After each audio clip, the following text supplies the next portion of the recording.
Boy just says, you know what, we'll get kills everywhere. And they also clean out the MGZ redemption arc in the top lane. It's nice. Radiant structures. Good rotation by Matthew. Radiant's courier. Yeah. Kill. Is that just kind of to mix things up and to... Did Leo Style need that kind of assistance? It's just on the back of the 4-minute bounty rune is... Matthew keeps it going, getting Sammy Boy. It's classic. Matthew does this every single game. Around like 3:45, he'll always leave his lane and he'll secure the mid rune for the mid player or deny it from the enemy if his mid player doesn't need it, regardless of like any situation, unless he's like really low resources. But he'll always find that opportunity and make sure that he's available to do so. And sometimes kills present itself. These opportunities just start presenting themselves, and every now and then it just happens. Death's bounty. Bounties come out. No contention will be there from the Zoomer side for the bottom lane, at least. Didn't quite see for the top. Rotation here actually on towards top. They're already starting to soften the lane up. Monkeys Forever trying to get some poking damage onto the Ricky, but they're already pulling away. There was a ward. I don't know if it saw him on the way. Yeah, it saw him. Well, they saw him, and they still are hanging around long enough that Gunner's going to be able to get in. Now, he's not level 6 yet. He doesn't have the Sonic Wave to go for that clean finish. Yeah. And now he has to TP back to the mid lane. He lost so much out of it. He lost 2 creeps in mid and then using a TP, which is another like value of 2 creeps. It's actually really sad. Kunkka shows back up to the lane, hits him with the torrent, hits him with the cleave, and now holds the boat. They look to fight over for a 6-minute rune, and it's not there. So there it is with the assistance coming in, but oh, he's gone. Blinks the high ground, makes it away. The timing not quite there. Haste was actually bottom, and Husky's got it now. Old man runs himself back to the bottom lane with it. Unfortunate there. Little misplay by Leo Style was a... If Quap actually died there, I think this Quap's game is completely over because he would have spawned and he would have had to run back to the lane. And that's just like really sad. CP was on cooldown. Matthew chasing down Husky's Coddle does also snipe his courier. As Sammy Boy finds himself in a precarious situation, now going to be sprouted up. Husky moves in, blinds him back, and then they're going to be able to claw down Matthew. He didn't use his chains, so. Or a stick.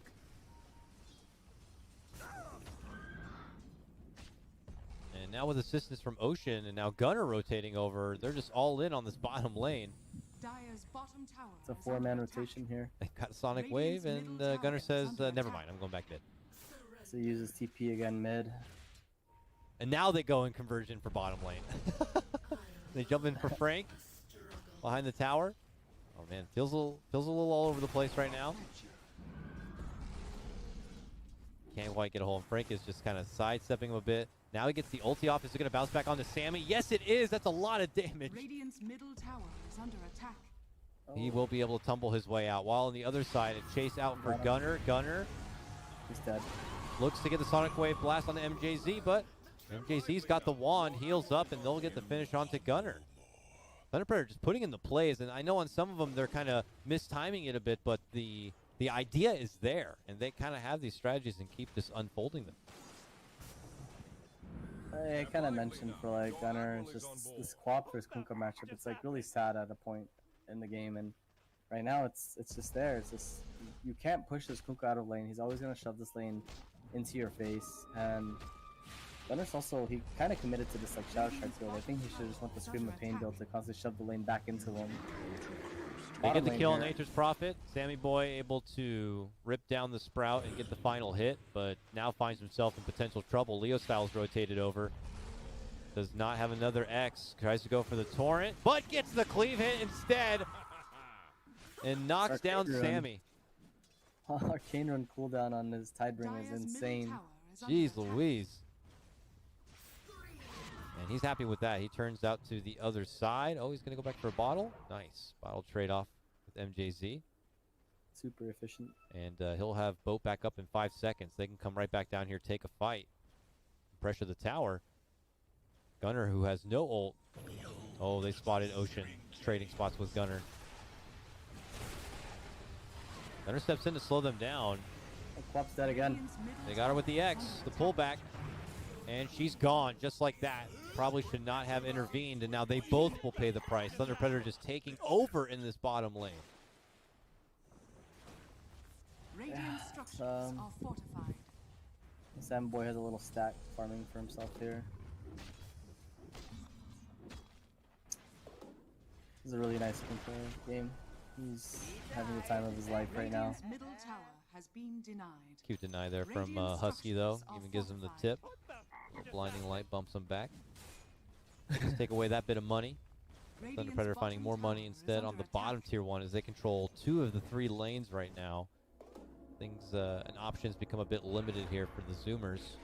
And all the meanwhile, you know, Ricky continues to kind of farm his way, recover the dead. top. Is he dead? Well, they're squaring up right now. Radiant's bottom Monkeys tower has is under his attack. duel, but doesn't want to hand over damage, so he's just going to have to run out the other side. Didn't quite get enough strikes there. Husky ran in and whoo, narrowly just fed over a kill. I'm not sure that's Radiant's worth it. bottom tower I have is under to attack. do some math on that and watching the replay. Cause it's like, is an outpost worth, like, you're a really high net worth hero right now as a poor. I'm dying for an outpost. I'm Yeah. not sure if it's worth it. The XP share, it's kind of hard to say, but they get a follow-up kill, and it just continues to hemorrhage further here for Zoomers, unfortunately. Now, really, dirt does not seem worth when all these events kind of transpire from that movement to the top lane. Husky moves in with the Will-O-Wisp, and that's when Thunder Predator just back off.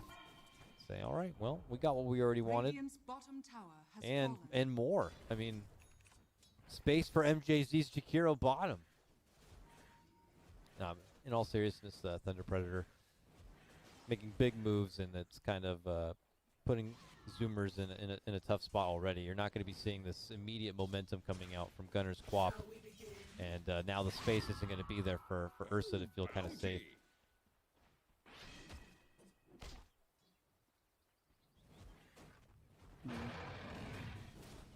Oh, Halberd build for Frank and his Nature's Prophet.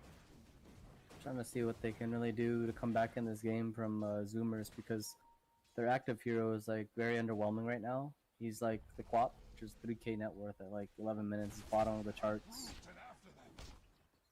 Legion is rushing a pipe. He's actually getting a Hood actually first. I don't know what the Hood really does this game. Rushing it. Yeah, well, the I guess- Jakiro damage, I guess, but not too much magical burst. Ember, be a bit Does some annoying. 5 Ember. Yeah, I don't know. He wants to survive and kind of be more durable if he's going to be the one to, I guess, eventually jump in and set up dual plays. But I don't think that's going to come easy. Thunder Predator kind of bringing in a bit of the buddy-buddy system here and not leaving any easy targets out and alone. And here we go. Potential jump on the Sammy Boy, just farming the nearby jungle camp, but his supports come to his aid. They're gonna need a lot of time for this Kunkka to get his like 2-3 items from this Ursa. He's gonna need like a Battle Fury Basher, and he'll be ready to fight. They need to slow this game down, reduce their deaths. Sammy Boy backs off from the one camp, goes to the next one. This time does not have supports nearby. Thunder Predator just kept pursuit onto him and eventually just finished him off. That's 2 takedowns on your Ursa. He's certainly kind of going to be slowing down quite a bit. Quite fearful for 4 Zoomers in this game now. Zoomers is definitely going to be... They've actually already ran out of damage. The fact that Furion is building a... He already has a mech, and he's getting a Halberd next, which I think is like really good to control this Ursa. And like I mentioned, the only damage they really have is going to be coming out of this Quap and Rubik. And Ursa just needs time. Well, they might go back on the move. They do pop the mech. Will-O-Wisp committed. Husky says it's time. But there was kind of a half commitment there from the Zoomers. Thunder Predator just bounce.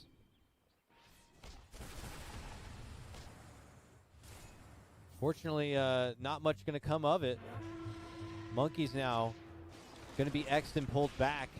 Gunner shows up, though, looking to turn the tide. Still holds that Sonic Wave here, but Neostyle's pretty big.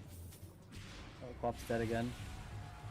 Every time they X her, they just pull her right back into the combo, and she just can't survive. They get monkeys as well. Jimmy, I'm not gonna lie. This could be over sooner than later right now. This is how this is going. Thunder's playing really well. Yeah, they are. They're using the right heroes to rotate. Ricky, oh, big kill actually by Sammy Boy though. Oh yeah. It was that's actually a bigger. It's a pretty big deal. Well, the fact Husky kind of stole it, maybe not that much anymore. But if Ursa did, it's because, like I said, they're playing off Ursa. Ursa needs time, and if Ursa gets that time, like, he can carry this game.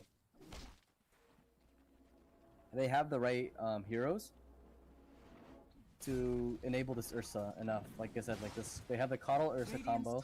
They have the Legion who will enable him, and he's building auras. He's gonna get this pipe, probably this blink, and into someone will get Vlad's as well. And this carry will be, like I mentioned before, a super carry, right?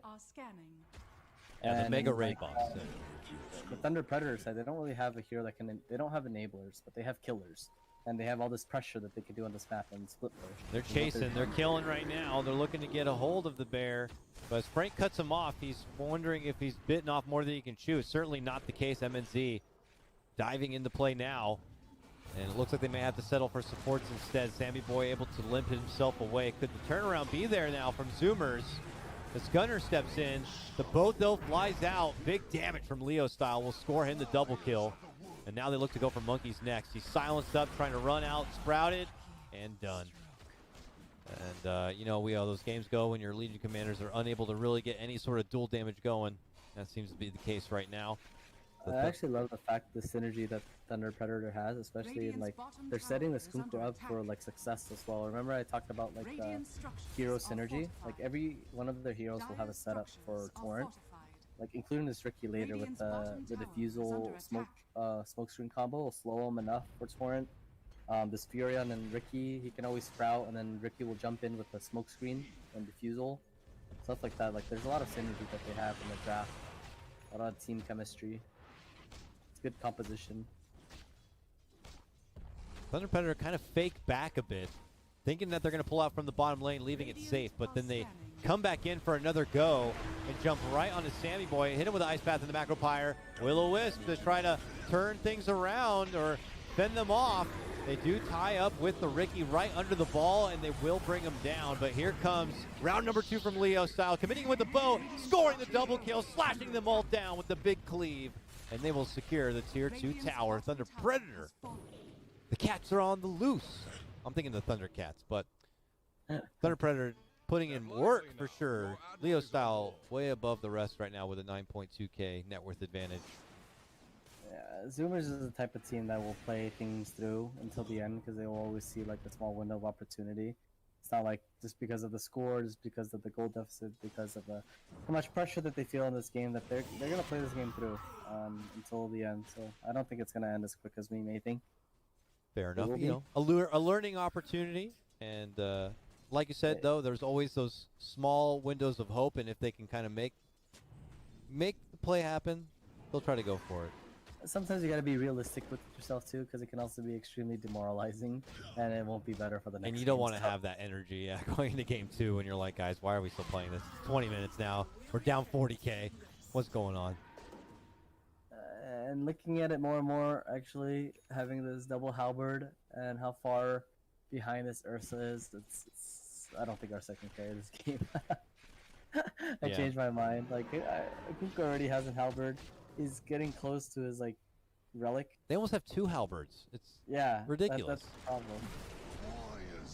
Getting Roche now. They're going for Roche. I don't think there's too much contention there, though. If there are any opportunities for Zoomers to maybe catch Thunder Predator off guard a bit or something, I don't think this is going to be it.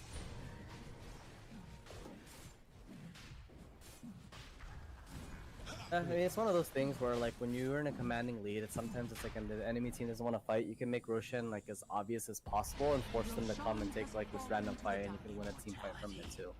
That wasn't the case there, and now they're gonna continue snowballing with this 10k gold lead. I think it's their time to kind of like what they're doing right now: group up, shove the lanes in, group up, take control of an area, and take the tier 2, and depending on the situation, potentially high ground, as long as they force the Glyph out. And Glyph is down right now from Zoomers. Here we go. Monkeys trying to get that first bit of dual damage here. Can't quite lock in the Ember Spirit. Has to back off. Sonic Wave follow-up. Not quite going to be there either. The Will-O-Wisp locking him in, but it's a big Macro Pyro Ice Path party under that ball. And here comes Thunder Predator looking to clean up yet again. They wipe 3 more. It was a buyback Rubik, too. Gets from bad to worse, unfortunately, for the Zoomers. As Thunder Predator will take another strong fight, another tower, and propel their net worth advantage from 12K to beyond. Radiant's top tower has fallen. Just happened. Still holding Dire Aegis in are hand. Scanning. Battle Fury is finished on Ursa. Dire's bottom tower is under attack. I don't know if you saw it. Matthew was actually so sick there. He got dueled. He was down to like about 150 HP. He got a Yules off. Gunner tried to use Sonic Wave in between. He got his Sleight of Fist off, and he dodged that. Jumped inside of them and dodged some more spells, and got his chains, Sleight of Fist chain combo onto someone on the Rubik or a Coddle and killed him. So Matthew just swagging out of his mind in the middle of a fight that his team is crushing. this Yules pickup was beautiful. It's like he's thinking about the game, right? It's like, how can I control this Ursa? Like, this is like their main source of DPS and their carry. They're building 2 halberds, and like I said, Yules is like one of the best counters for like Ursa, the status resistance heroes. Yep. Because it ignores it, and for his 4.5 seconds, it removes 2.5 out of it. Yeah, so what the hell is this Ursa going to do in these fights? He'll be lucky to move. He's going to get tossed up by Yules. He's going to get his arms totally cuffed and disarmed. Here's that Yules. There's that Ice Path. I mean, he can't do anything. Where'd he go? He's just gone. I scrolled over and I just see him disappear. He's gone. He's in a totally different game now because it's just ridiculous. And now they put the bounty on Gunner and they're saying, you're next. Or maybe it's a mind game bounty to make them think they're going to jump Gunner and jump the, Ursa instead. I mean, I think it's good to have this like never give up mindset, but at the same time you got to be realistic with yourself. This game is just, oof. Radiant's middle tower is under Yeah, attack. being in this situation before and seeing it over and over, it's a very demoralizing kind of effect. Coming through with the oof from the Zoomer side. As Coddle tries to run himself safely back indoors. Zoomers, can they pull out some sort of defense to hold the line? They will lose the Rubik for the defense. Monkeys caught out there. Pretty nicely placed Will-O-Wisp. Will tie up Thunder Predator a bit, but it's not safe to fight inside. Now, nice little dual burst will take down the Aegis here, but do they have anything else to offer to stop Thunder Predator in their tracks? See if Zoomers have managed to hold the line for now. Radiant's done on Kunkka and about 50 gold here. Or he's keeping back. He's gonna sell an item for it actually. Yes. Sell your calling. It is. Magic golden sword. Step lively now. Your admiral is on board. Much damage from him. He's actually so fat. 1200 gold on him. He's wow. 2.5 times the net worth of Quap right now. Quap sitting at bottom of the net worth, 5.4k net worth. Can't tell if he's a support or a core. Monkeys caught out in his nearby jungle. Thunder Predator from all sides just there, scouting, patrolling, and converging once something happens outside the Zoomer's base. And it could be another situation where, they put that early priority into the Quap, but then becomes at risk of having 2 unfavorable lane matchups. Monkeys caught out in his nearby jungle. Thunder Predator from all sides. Old Sammy boy helping secure the tower, but the tower was denied by Matthew. And then they both give him the tip. Thunder Predator just Monkeys tipped him actually. a monkey's tip. I always reassure my teammates, yo, can I tip you? It's an That's anti right. I remember you tell me that you asked teammates to tip him. Yeah, it's okay, because That I don't want seems to tilt them, right? Is under attack. Hey, I know you're not feeling that great right now, but do you mind if I tip you?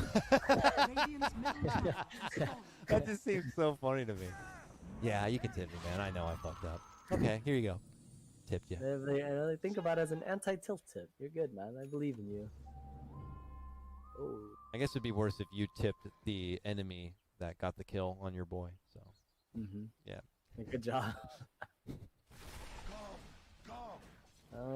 What's next? Nature's Prophet, building more auras. He was aiming for Crimson, but he realized we have such a strong lead. And I'm gonna rush a Kyros and look into ending the game. Yeah, I think it's a good call to make. I mean, I guess they could scale, but no sense in kind of pulling this one out and risk seeing where it could end up going if things get a bit too throwy.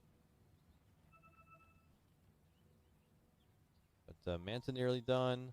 And I guess Roche may respond in 2 minutes. Are Thunder Predator really going to play this one super extra safe here? Their net worth lead is almost as the timer in the game, 18k to 25 minutes. Yeah. Oh. Pump faking TPs. Jump off for Sammy Boy. Counter Will-O-Wisp. Okay, here we go. Thunder Predator. Can they throw this one away?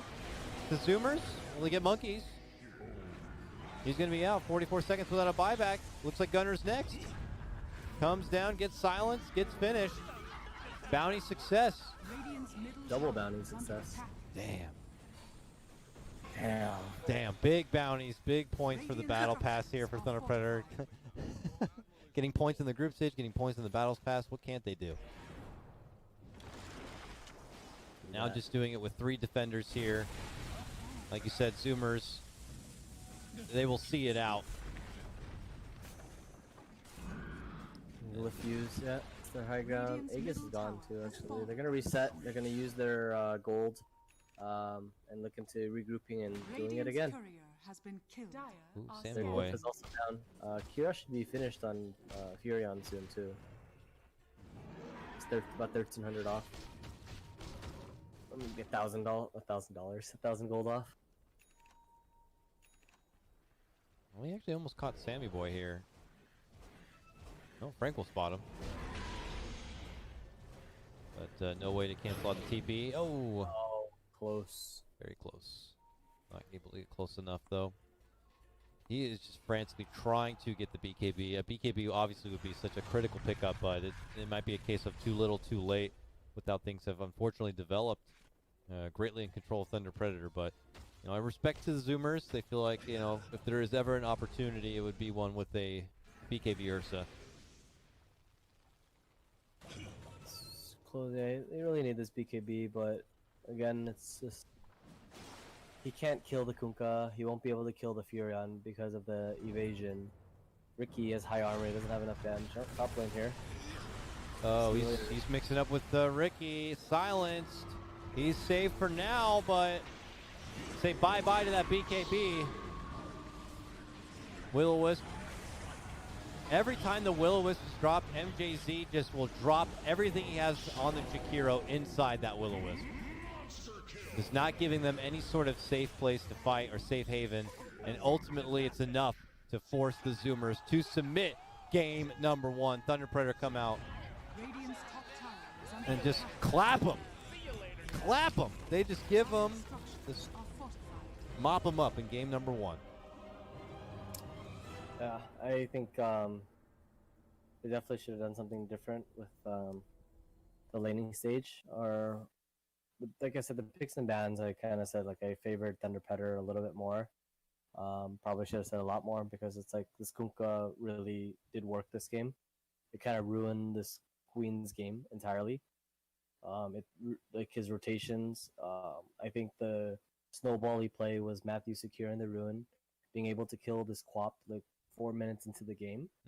Him TPing back, and it's just like he's already under leveled. And the moment he was like level 5.5, he's like, I can't. You just can't lane versus Kunkka anymore because you always have this kill threat. The moment Kunkka is 6, so he felt forced to just roam around and rotate his lanes. And he used a lot of his TPs early game. He got nothing out of it. And yeah, I just think Thunder Predator's draft was just better. They had much more lockdown. They have really good synergy with one another. And if Zoomers just probably cut down on their deaths and just played, I don't know. It was a really hard. Honestly, it was just a really hard game. Yeah, it was already hard getting into it after the draft, but then to actually play it out, obviously, didn't have too much more of a difference. Regardless of how skilled you can be, it was already going to be a bit of a rough time. even when the battle horn does kick off. But we'll see if they can put themselves in a better position for game number 2 to draft things up, and that's exactly what we're going to get into next, folks. A break, and then our final game of the day here for the Beyond the Summit Pro Series Season 2 action from Monster and the Humane Society. We'll see you after a break for our last match.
Hello, hi everybody. Yeah, that's right. We're back yet again. More 5 Beyond the Summit seconds Pro remaining. Series Series 2 action coming your way. Our very final game of Radiant the team day. The back. final game you'll have to deal with me Dire and my team camera work pick. and my production until tomorrow when we'll be back for more action. But for now, we got 4 Zoomers versus Thunder Predator. I welcome back Demon yet again for Radiant the long team haul pick. today. Our In first the pick spirit. on this one is going to be an Ember Spirit. Now, Thunder Predator put themselves in such a nice spot in the previous game with their draft. We'll see if Zoomers maybe get ahead of themselves with that, you know, taking the opportunity to go for something like, again, the quad being available in this Radiant case, team pick. Dire and, action. you know, trying to make it work where it really can't.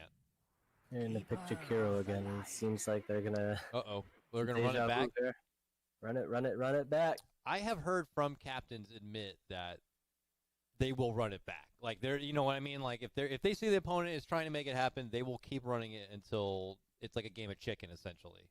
Well, it's about the second phase. I 10 kind of mentioned it. It seconds came down to remaining. the Quap and Kunkka matchup that really changed everything. 5 seconds remaining. Thunder Predator, they've been known to like Dire open this team up back. for a while. Yeah, it's their go-to pick there. So the second phase is what's really going to change here whether it comes to the bans and the pick. Last time around, Zoomers picked Radiant Quap. team Not, back. I think they banned the same thing from Thunder Predator, which was the Viper. The bans look pretty similar. I'm not sure. Like at least 2 and 2 from each side. I'm not sure about the last two, the Lycan and Bristle and the Timber. It looks pretty close. Yeah, it's Yeah. it's pretty close. They might For be sure. running it back. They might be trying to. Yeah, I don't know. It's like I said, 10 it's that game of seconds chicken. remaining. Now, Gunner is still in the drafter seat. Is 5 this where they seconds switched to Husky remaining. in the previous game? They switched it after the third pick was picked from Zoomers, and then they swapped it. Oh, okay. What's the reasoning behind that again? A mid-draft swap up? I guess so. Okay, there's I not- think I honestly think it's a very stupid logic. Okay. Like Okay. it's like you don't have a direct plan when you're switching captains, and one captain should dictate Radiant and team formulate the pick. idea and strategy behind it.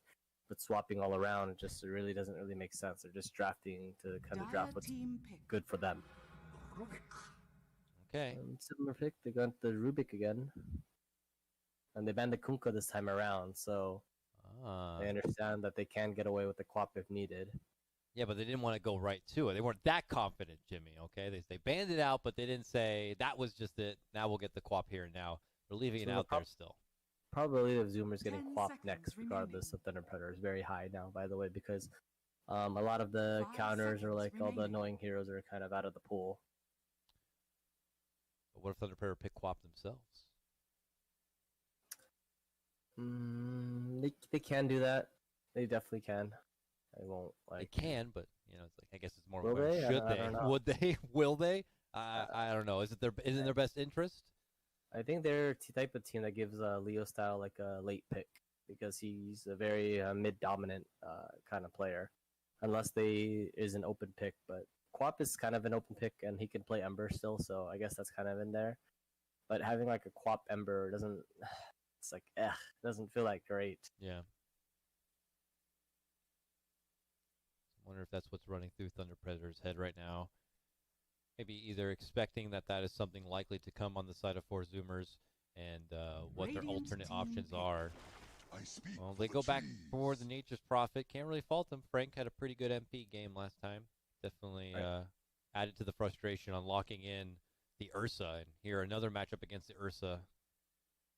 So the bans are actually exactly the same. The first phase, everything is all the same except for the Kunkka ban. So if this And was a instead of game the of Kunkka draft ban- chicken, 4 Zoomers 10 lost. seconds remaining. Yeah, but the Kunkka last time was a puck ban. But everything else, it's 5 seconds remaining. 95% accurate. Yeah, so Thunder Predator get the win in that. Yeah. And that's just a little bit of a mental win in the mental warfare of drafting. To being like, hey, we would have gone all the way. We would have ran it back with the same exact draft. You wavered, and now you're going way down a different path and pulling out the Void Spirit now. Okay. That's the open pick for both Monkeys and Gunner. That's something that I like a lot more. Both of them play them exceptionally well. It's usually a Monkeys hero, but Gunner will play it and can play it if he sees, like, because he gets to see the mid 10 matchup and he'll decide for seconds himself. remaining. Similar with Monkeys as well, if he sees a better, like, off lane 5 potential. seconds remaining. Has, Radiant team back. We see the Ricky come out there. You know what? I don't care that you changed it up. We will still follow through with the same pick. What was the last pick then? If they do fall Kunkka. through, oh, they can't. They can't. They're They forced can't to something anymore. else. Okay, watch them pull out like Tide Hunter. There's like we got as close as we could, so we're gonna get the Nemesis. No, I bet they would have ran it back if given the option. No, I mean, this time around they can 10 put Ember seconds mid. remaining. It's good versus Void Spirit. True. 5 seconds Trying to remaining. see what else they can do in terms of position 4 for Matthew. Yeah, position 4 that could also be a flex and win a lane. Really I think good. they're gonna last pick Matthew's hero. I think this is a really good Ember core game. Okay. So if they had to commit Bec- to he- 4, then He's definitely good versus Coddle, Rubik, and Void Spirit. That's what I see here. And and the thing is, it's also a Leo style hero. You gotta play to your player strength. Try to think for Matthew's heroes. he played Earth Spirit. Be team a pretty back. good game for an Earth Spirit. Earth But Spirit I don't know if he NP, does. yeah. Or a Nyx Assassin, maybe. But Earth Nyx is Spirit, okay. Earth Spirit gives like nothing to Rubik, nothing at all. Can get in the face of Coddle. Can't do anything about that. And The silence is nice. too. silence is great.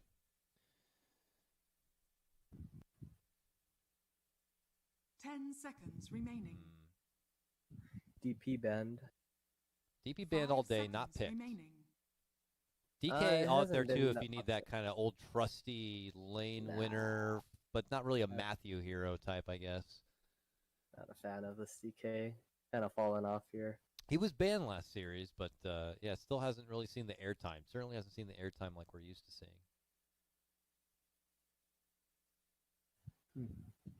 I think Matthew can still play like a shake. Kidding. Banned. Ooh, I got one, dude. It's no, it's banned too. Okay. I said shaker, and then I was like, okay, like it, Like not. like can't. Let's see. Or, Tusk. Nah, Tusk isn't okay because you're going against a Coddle, so you can just blinding light when True, he true, uses true, the C, true. right? Yeah. They're really thinking about this ban as well. I mean, Zoomers have anticipation that Matthew might be playing the Ember Spirit. Dire team We'll see. pick. Monkey ban. Ooh. Monkey ban was for the Ember Radiant potentially team mid pick pick. before. Yeah. Ah, yes. They did the Dark Willow. That Dark Willow puck game, right? Yeah. There's the Dark But Willow, they but it don't is a have a really puck here good now, Dark though. Willow. I know, but they have a nice Dark Willow, and they They definitely have good setup experience with though. it. Like the Ember has a Oh, setup yeah. for Jakiro, and for the Willow for his Maze 10 as well. seconds remaining. Cloud Nature's Maze, Prophet yeah. has set up for the Willow. You see, like this, like what I like about 5 these drafts is like seconds these. Look at the synergy that they have. Each hero complements each other and whatever it is. Yep. And in addition to them working together, they're kind of just hitting all of those marks that you just kind of need to have in a game. Have some stuns, have some team fight, have ways to hit towers. Have ways to get bursty kind of kills. Do you have someone who can roam around lanes and someone who's there as a babysitter? It's like everything is just kind of covered there. Where you look at holes in other drafts and you're just kind of like, that looks like a problem, and then you see it played out, and that's exactly why you have to have all bases covered. So what's the one thing missing now for Zoomers here? They're the Void Pit is a bit of a flex. Do we err on the side of now you see the Willow? Does that change things up? But do they need to get something for Monkeys to kind of jump in and do bigger team fight than what they already have? Or I'm seeing what heroes can be better for like Gunner or Monkeys because they're both deciding with this Void Spirit what he should do right now. What is a true role? Or is there something else that really beats down Ember Spirit in the mid lane to give Gunner like the time of his life? Like if he feels really good, like what we saw with like Quinn and like does a Storm game or something. And we'll see right now. It's Sand King. Nope, it'll be the Monkey King, the Monkeys for Monkeys pickup. Monkey King, Monkey Sand King. Monkey King was banned. Yeah, I can't figure out anything. All right. Interesting. It's not that bad. It's more team fight. I mean, you're juicing up a lot. Will-O-Wisp and Epicenter together. Void Spirit certainly can kind of put in a lot of work while Ursa runs things around. But again, for Ursa, I'm concerned he's got to get those certain items in check, and eventually a BKB is just going to become very mandatory, or he might find himself kind of having trouble moving around if he's like Yulesed up and hit with Jakiros and stuck in sprouts and clouds and everything like that. Could be a problem. 10 seconds remaining.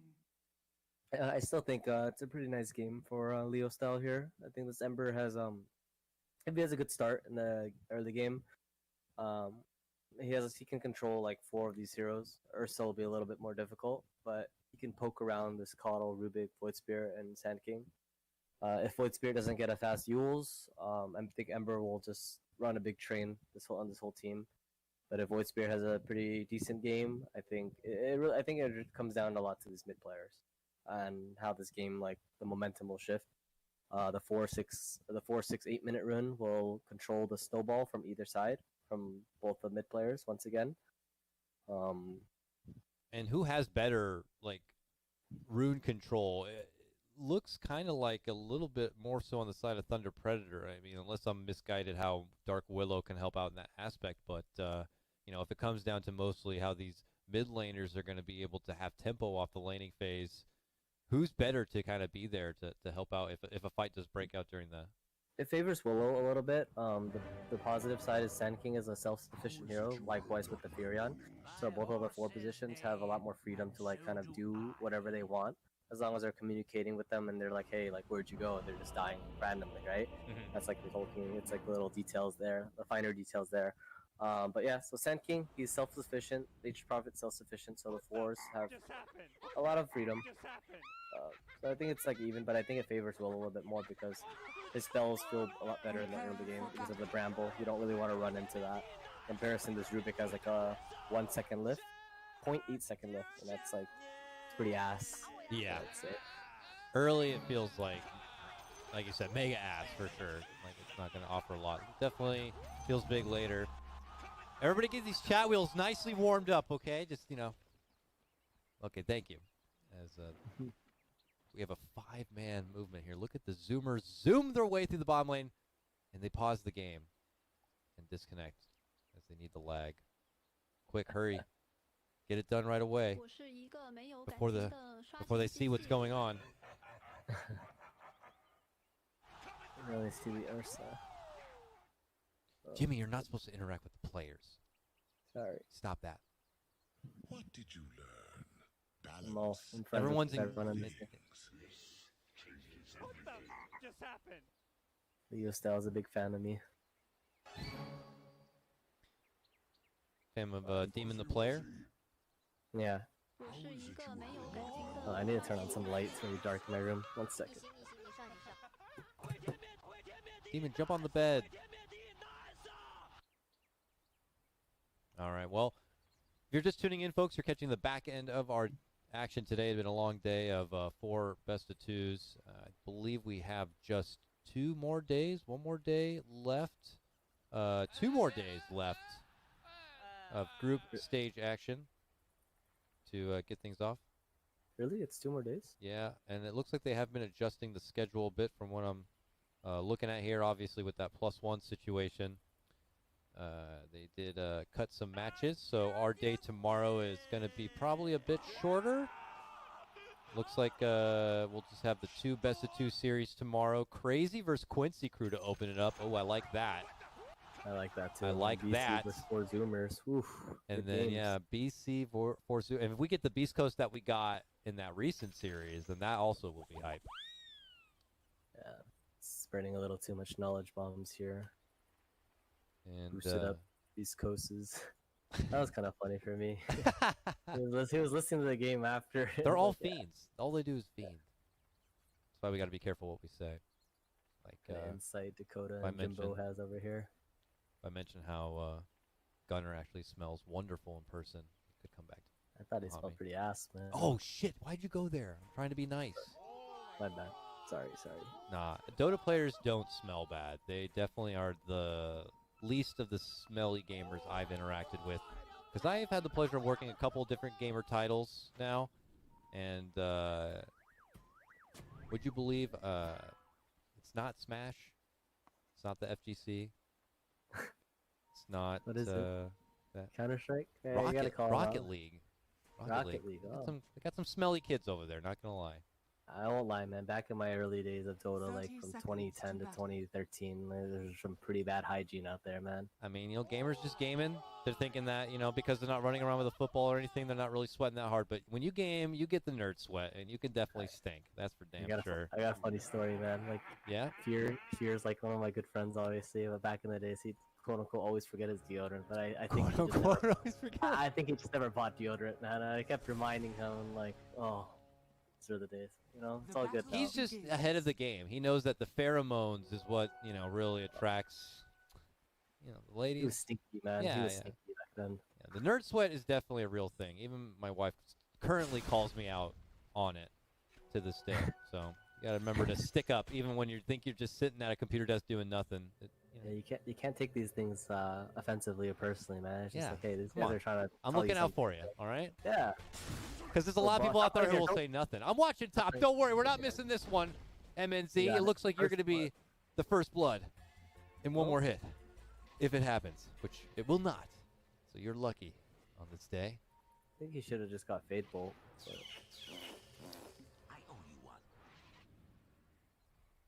Oh, he TP'd back to the lane. And you got Oh the my South. God, he South lost it. canceled. No. Whoa. He's not going to tip him back or anything. Come on, monkeys.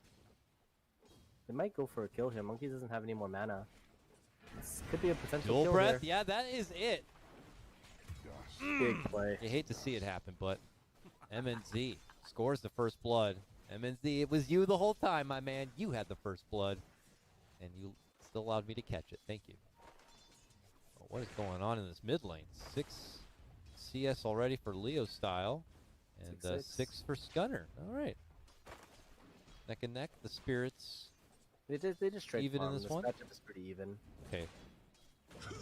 Shouldn't have to worry about this lane too much.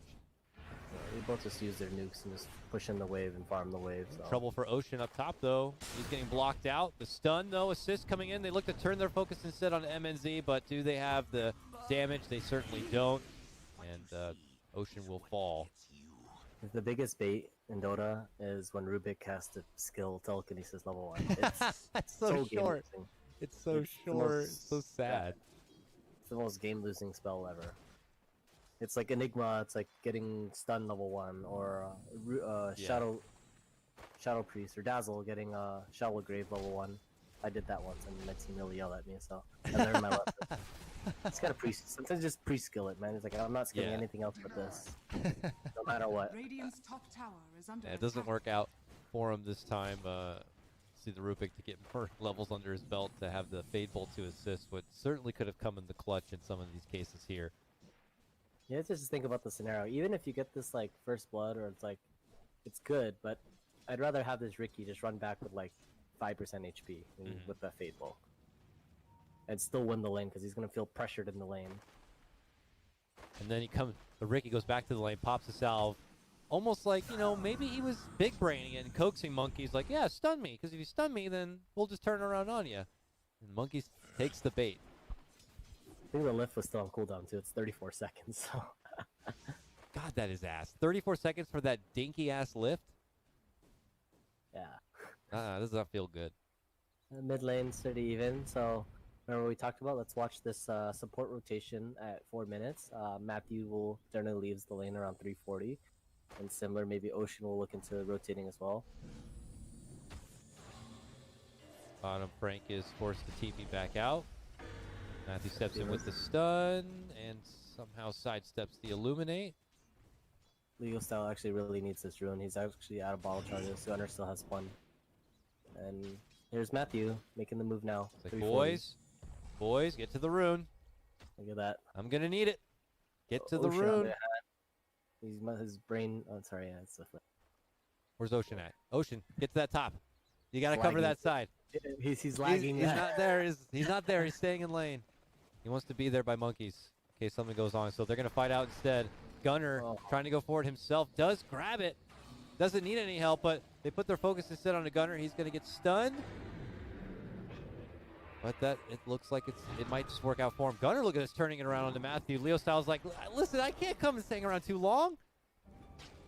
Oh my gosh. He's kind of. I think he might be happy with it, even if Matthew dies, because he can TP back and refill his bottle, and he's using all his spells and bottle charges. So that actually made a lot of space for Leo Style.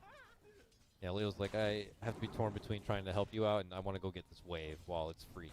So doesn't work out to his favor in getting a hold of the rune, but just gets a mild bit of space there. Gunner gets rune control himself, and oh my goodness, MNZ gets the jump, and it looks like Ocean goes down. Decides to hang around this top lane, but top lane seems to be even trouble. And this could be a bit of a problem. Monkeys has been holding his own in the CS department, going toe-to-toe with Ricky there, and now he shifts over. He's able to grab the bounty, and then hightails it back to the tower. Oh no, it takes too long. It took too long because Rubik TP'd to the tower. Oh no, it took a little too long. Because Ocean TP'd back to lane. Sad face. What the just happened? Mid lane, Leo's catching up now. He's actually level 6 before Gunner as well, farming a nice stack. Pretty even from both sides. Ricky is snowballing like crazy. He has double Wraith Band, Wand, and boots and boots already. He's really close to his treads. And he just has this full lane to farm. Rubik's trying his best to hold the lane for now, but Monkey's doing that long walk all the way back. That TP on cooldown. It's called the Walk of Shame. I like how he's spending the, I'm coming through with the woos. Like, you're coming through with the long walk, buddy. The long walk all the way to the top lane. And as he makes that approach there, we see some movement from Matthew here, putting his attention back to the mid lane. He was there once again to assist 6 minute Gunner with the rotation rune. top lane here. Ooh. I don't think it's going to be very effective.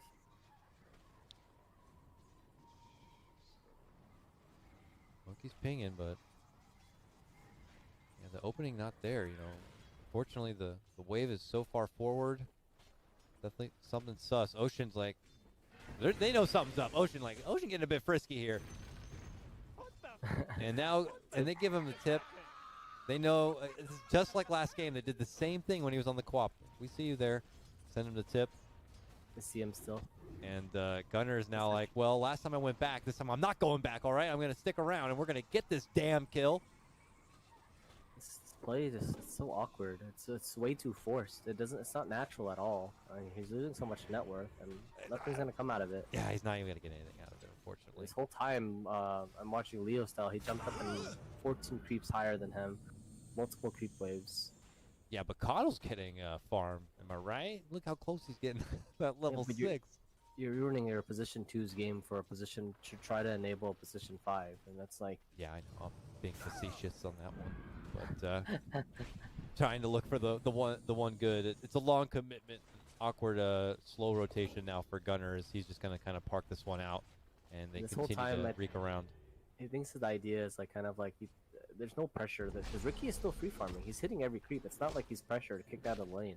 He's still standing there farming like somewhat aggressively.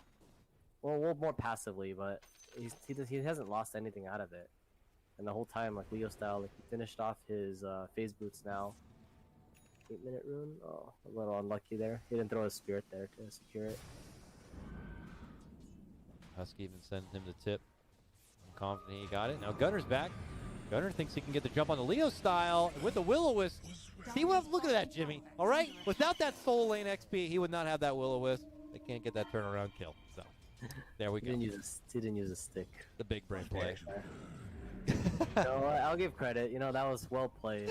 Maybe that was the plan all along. Dire's middle tower is under attack. Thunder It's Predator should be all something about the fairy fire plays. That's It's on something them. It's something as a coach that I would never tell my team to ever do this Yeah. kind of movement. Oh. In my opinion, you know. Worked out for him at least in that opportunity, but not working out possibly for Monkeys. Top lane. He's trying to narrowly make it away. Does not. He falls. Bloodshed elsewhere, but look at this rotation now from Gunner back to the top lane, getting the jump on MNZ. He'll be securing that one. Kills across the board, 2 for 2. When you factor in the action that broke out on the bottom half of the map. That's how you properly gank a lane, you know, Yeah. just TPing in and getting these like return kills, and they're overextending and diving. That's what I like to see. Good job, Gunner. He's In the focused meantime, on, though, Ursa has been farming. Actually, he's out CSing this sphere on by quite a bit. See you later, nerds. So he's doing really well in this lane. second in net worth overall. Compared to the last game, like this Ursa was super pressured by this Ember and Nature's Prophet, but this time around, like the Willow can't pressure the. It's just different. They didn't have a melee like frontliner Yeah. to like tank up some spells, right? All these like right clicks. The Willow's That's- not really bringing as much at this point. I imagine that they're looking for her to really shine as she gets her level 6 and a few more levels going. And that's kind of what they were Never refuse looking to get out of her in that position. But as they break out for the 10-minute bounty runes here, the chase is on from Thunder Predator now, looking to grab a cute little support pickoff. But Gunner shows up again. Now finds himself in a 3v1 kind of situation. Sidestep, turnaround fire from Monkeys. Here comes the Epi. But the jump out. And now MNZ to terrorize the Will-O-Wisp. Everybody dumping ultis here into the party now. MNZ caught out with the stun. Goes into Cloak and Dagger. Jump away. Ah, he ends up with the kill on the Coddle, willing to losing his own life. And everyone from Zoomers goes crumbling down. MNZ survives somehow, some way. Wow, that seems like it was good. I didn't even know who was gonna come out on top there. I don't either. Everyone just threw everything they had. I honestly thought Zoomers were looking much better than that. But holy moly. The problem there was just they were outnumbered. Everyone was there except for the Ursa. Ursa was just farming bottom lane in the meantime. I mean, he doesn't really contribute much, but at the same time, he is closing up on his Battle Fury. I'd estimate probably around like a 14-15 minute Battle Fury time, which is really good. Uh-oh, Leo style. He jumps back out through the mid lane. Pushing to the limits here. Gunner died again. To MJZ and MNZ. The top lane. Fortunately didn't catch that one, but Gunner he was feeling himself. Looks like he got unfortunately a little caught out. Monkeys Forever, usually like you don't really want to always like rush this Blink Dagger because it's like it reduces the scaling effect on this hero. You want to try to build like Veil into like some other items, right? Oh, top lane. Monkeys could be in trouble here. Man, look at that damage. Dead. Oh, Turnaround stun, but no one else to follow. He can't bring anything else, and he's going to get it done. oh man. He's closing up on his defusal as well. 700 away from defusal. 13 minutes in, 12 minutes into the game. Everything is on the back of Sammy Boy here. He's had a lot of free farm. They're making an effort here, bottom lane. But if they already get the jump on the Sammy Boy and start taking him down like 2 kills back to back, let's say, we could just see all momentum totally closed off here from Zoomers. Zoomers have to be careful not to get too reckless in some of their approaches, as they're going to make an attempt to jump in for MNZ, committing in the Will-O-Wisp. There's the dust. I feel like they're not going to quite have enough here. Old Ocean, the blast. Man, gets the trick as a trade, but finally they get it done. Feels like a bit of effort, but they finally do it. Really big kill by him there. Radiant's On the bottom right tower side, is under then attack. space, Thunder Predator is going to be able to Radiant secure this structures bottom are tower. They're going to actually look into defending here. Yep, here come the TPs. I think one's pinged out. You see Gunner within the trees. He gets the pull. Quick remnant away. Ice path to help create some space between MJC and everyone else. Dire's middle Sammy tower Boy is goes under charging in attack. now. Starts clawing away at the Mighty Dragon on the back of his ulti, but now in a no mana situation. Terrorize going to be committed. Big stun from Monkeys. Moving in with the Epi. Is under attack. Getting some damage onto Frank. Looking to chase him apart. They'll get the finish on the Sammy Boy. And now Gunner looking to sweep things in, but Leo style healing right back up and sliding in. Sprout onto Ocean as he's trapped back, but they're looking for Gunner here. Gunner and Coddle now very low. Oh, he's in trouble. He goes down. Thunder Predator just continuing to scrap up all leftovers. How do they continue to live? Nobody dying on Thunder Predator's side. Radiant's bottom How does it tower happen is every under attack. time? Dire's top Clean tower fight is by under them. attack. Damn. Radiant's On bottom Ricky. tower has fallen. It's just they have a lot of kiting potential. Like they run in, they can't run into this ice path. They can't run into this Dark Willow. Similar with Ember. And it's just they're kiting. They're taking these fights very like they're smart. They're just baiting them back and forth over and over and trying to bait them to their spells. And they're getting zoomers, like they're making them overcommit. And when you're generally speaking, when you're overcommitting, it's easier to hit your spells. But when you're chasing, your spells are generally harder to hit, just because it's like, you know, you're baiting them back into your vision, baiting them back, and just like they're gonna be put out of position from their team as well. And that's kind of what's happening in these engagements here. Jumper bottom on the Monkeys. Swift action from Thunder Predator as they strike again. And that Blink Dagger Dire's top continues tower to be has fallen. prolonged because of it. Such a value asset for Zoomers to try to get a nice fight, but Thunder Predator are not giving them any breathing room at the moment. Radiant's bottom tower is under They just attack. keep pushing the pace. Already here they are. They can push real Radiant fast. structures are We saw the fortified. power of the Jakiro and the Nature's Dire's Prophet top in the tower previous is game, under and attack. here they Radiant's go, bottom teetering tower away at is these under tier 2s. attack. Yeah, there's tower. They use Glyph now. They still have the siege as well. Nice. Dire's top tower is under attack. Meantime, it looks like Leo style. Radiant's bottom tower He'll be the one is to kind of under scout attack. out and get the full pull of the Dire's wave middle away tower from the is mid under lane attack. and glyph that mid tier 1. They're not even Radiant's going to allow bottom tower Zoomers has to go fallen. for an easy tier 1. They value it, and they could end up coming in from behind. Zoomers try to quickly get Leo style down, but here they come yet again in perfect fashion and timing. Husky trying his best to help solidify the kill in the back of the Will-O-Wisp. They will get it done, but at what cost? They lose 4. Only Gunner survives. The timing not there. If they wanted to pounce on the Leo, they had to be there at the right time and happen much sooner. If you got a stick on, it would have lived. I didn't click the stick, but yeah, it was still, regardless, good execution by Zoomers. But good rebuttal kills all around by Thunder Predator. They just used everything on Leo style. They had nothing left for the counter initiation from like this follow-up that they had. Matthew hit an insane terrorize. I think it hit 3 people there as well. And he's now finished with his Radiant's Yules. middle tower is under attack.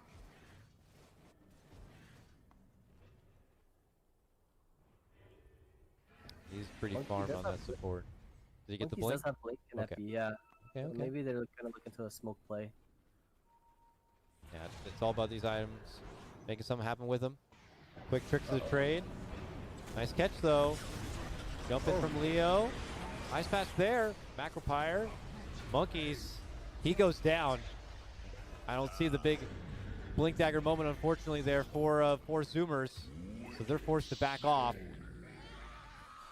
Little poor synergy coming out from Zoomers there. So what happened was Rubik used his lift, and as Monkeys was channeling his Epi, he pulled him back and it forced him to miss a stun.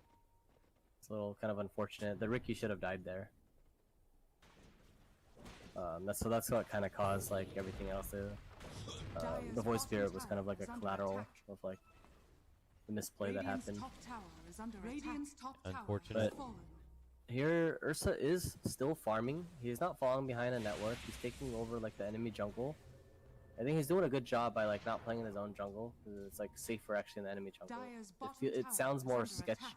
and more dangerous, but look at his pattern where he's running from.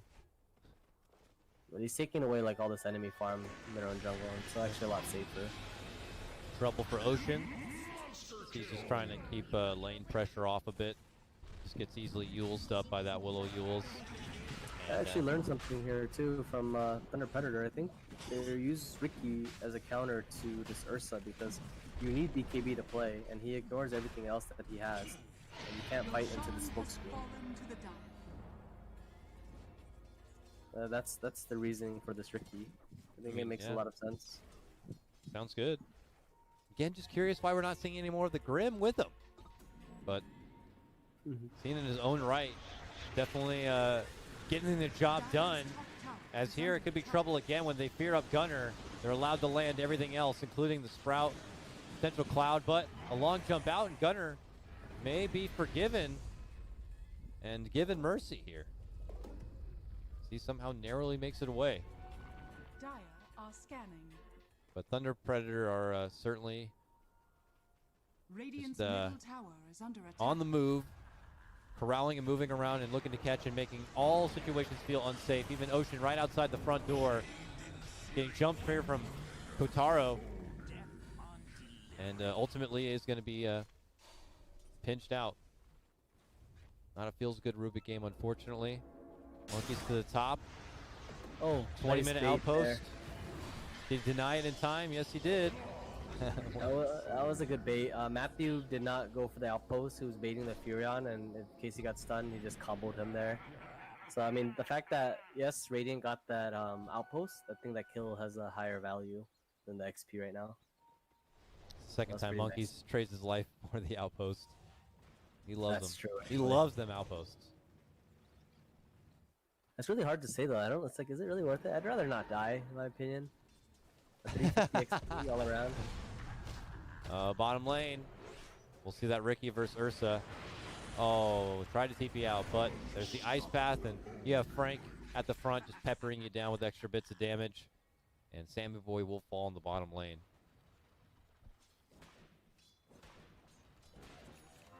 This is his first death, right? Oh, fourth death. Holy crap. Bounty. Monkeys not really having a good game. I just opened the scoreboard right now. It's actually 1 in 10. Smoke coming out from Thunder Predator. I mean, their objective is just constantly just to kill and hunt. They don't want Zoomers to farm and get out of the map. They want to be able to contain them inside of their base right now. And the moment that they're slipping out, they're going to look for these free opportunities and free kills. Dire's courier. And There's then a Z gem seems to get the actually on jump Gunner. them on the bottom. Radiant's bottom Keeping track as they move in for the top lane, though. Dire's Yules, Ice Path, set up. These supports might just take out Gunner unless he's able to frantically jump out, which he does. Hightail it to the northern side and TP back home. Husky, one more slight. He'll get snapped down. But yeah, even before that even all kicked off, they got Monkeys in the bottom lane too. A little unfortunate. They almost killed that high priority kill, Void Spirit with the gem. Oh, could have gone on here on Ricky. He does have Aegis. All right. Oh, tricks of the trade. We got Nature's Prophet. It's something. Epi's coming in. He's waiting on the side. Cancelled by Leo style. Leo style with the slight. Snipping Monkeys. Throws him the tip. Oh, the disrespect. Damn. Damn. And he just tries to laugh it off with his own team. Ah, it's fine, guys. It's fine. Team's getting more difficult here. For Zoomers. It's only a 4K gold lead despite the kill discrepancy. Yeah, it certainly here. feels like it should be more for Thunder Predator, but here we go. Walking in, Will-O-Wisp throws his own life away for it. MNZ, they got the lock on too. He commits tricks to the trade. Monkeys forever will end up getting birds apart. Gunner lashing in, trying to go for a finish, but now finds himself in a bit of a pickle. Yulesed up. Frozen up, and well, now it's only Sammy Boy as the survivor, and he's way up top lane, farming it out and pushing it out. more dominance from Thunder Predator. It was only a 4K net worth advantage, but they just doubled that now to 8K based on that fight. I think Sammy Boy's trying to see because he has a really good game right now. He's kind of saying like, the team's probably asking, "You think you can still carry this?" And he's probably saying, "Hell yeah, I can." Radiant's bottom tower has fallen. Reality speaking, it's looking really rough for him. It's Yeah. not an easy carry. Race for the BKB, I'm sure, but you know, we'll see how much of his own base is left before he even has that BKB. Cost them one set of racks now. And Thunder Predator get back out on the move. And they can just kind of play this like we've seen time and time again. Get back, restore order in the lanes, keep them pushed forward, take away farm. That's normally on the Zoomer side. Get our own farm, item up, and get ready for, you know, we'll finish out this tier 2, and then you can go back for the Roche once available, get the Aegis, and make another push. Yeah, if they're actually able to kill this Ricky somehow, they're going to be in a really good position. This Ricky is like 16-2. He's on a big streak here. And it'll slow down the tempo for them, and it'll give a lot of momentum for the Zoomers.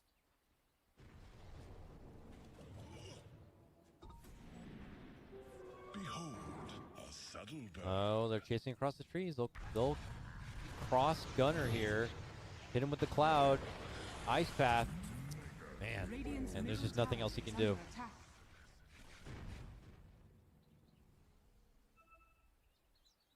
Yules can only help you out so much. Yeah. Oh, chases on for Sammy Boy. Pinging out. Frank tries to find him, but unfortunately comes up a bit short. Sammy Boy going to be able to make it away. He's already back on the farm to the mid lane. He's only one component away from getting that BKB, and you know, Zoomers might have like one last throwdown with the BKB Ursa.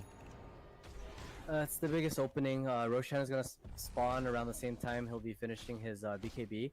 The moment he kind of finishes this, they have to do something. I think they're kind of on the clock here. Definitely. And it's about winning a team fight around Roshan and taking Roshan to continue their snowball. Monkeys though, oh no. Monkeys has other plans. Unfortunately, gets torched up under their own side shop. Now godlike for MNZ as they pursue forward, trapping Ocean and taking him down for being a witness. Kind of confusing what they're doing. 2 heroes were kind of like showing bottom, 3 heroes on top, 0 wards, 0 sentries. Thunder Predator has been playing around that area for like the past couple minutes, and it's for sure warded. Clearly we see it, but you know, thinking from their fog of war and their perspective, they should understand like why are we in this area? There's no sentries, there's no obs. They should have vision. Unless they're smoked or hugging a corner or something, or hugging the trees, there's no reason for them to be up there. I think it's like partially like the tilt, so the brains are a little shut off because it's like a little demoralizing at this point. And it's really like how you can start thinking correctly and how to come back from these like huge deficit here. In the meantime, they'll just grind out for their final hope, being this Ursa BKB. It's a couple hundred gold away. But Matthew is right around the corner here.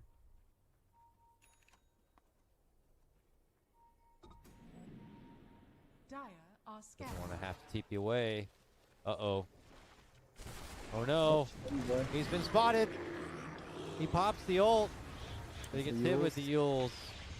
There's no chance for him. He bought the BKB. Bought the BKB at the last second. Or did he sell for it? Let me see. No, I don't think so. All right, Demon, this is it. They got like probably one more fight on the return of the Ursa. Because Roche is about to be up in a minute. Oh, they have that Roche fight. They have the Roche fight.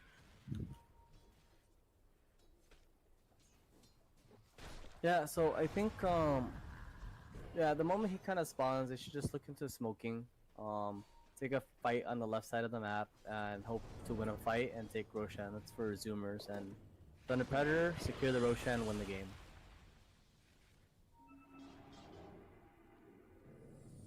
We'll see how they want to go about it here. Who's got a smoke? Anybody? I don't think Thunder Predator is going to take anything risky right now. They know Roshan's going to spawn. They're not going to go high ground. They're going to play around their vision, play around their high ground. Push the lanes in, push all 3 side lanes in, and constantly like try to make someone show. They're going to abuse this bottom lane until then. And here, Ursa spawning, smoke, boom. Yeah, more so abusing the bomb lane would be nice. Having to pull Zoomers all the way down there further from the Roche would be ideal, but 4 Zoomers have other plans. They move out on their own smoke, maybe trying to get a catch play here onto Thunder Predator. Coddle leading out the charge. They're looking to just move in, have him drop the wisp on whoever he sees.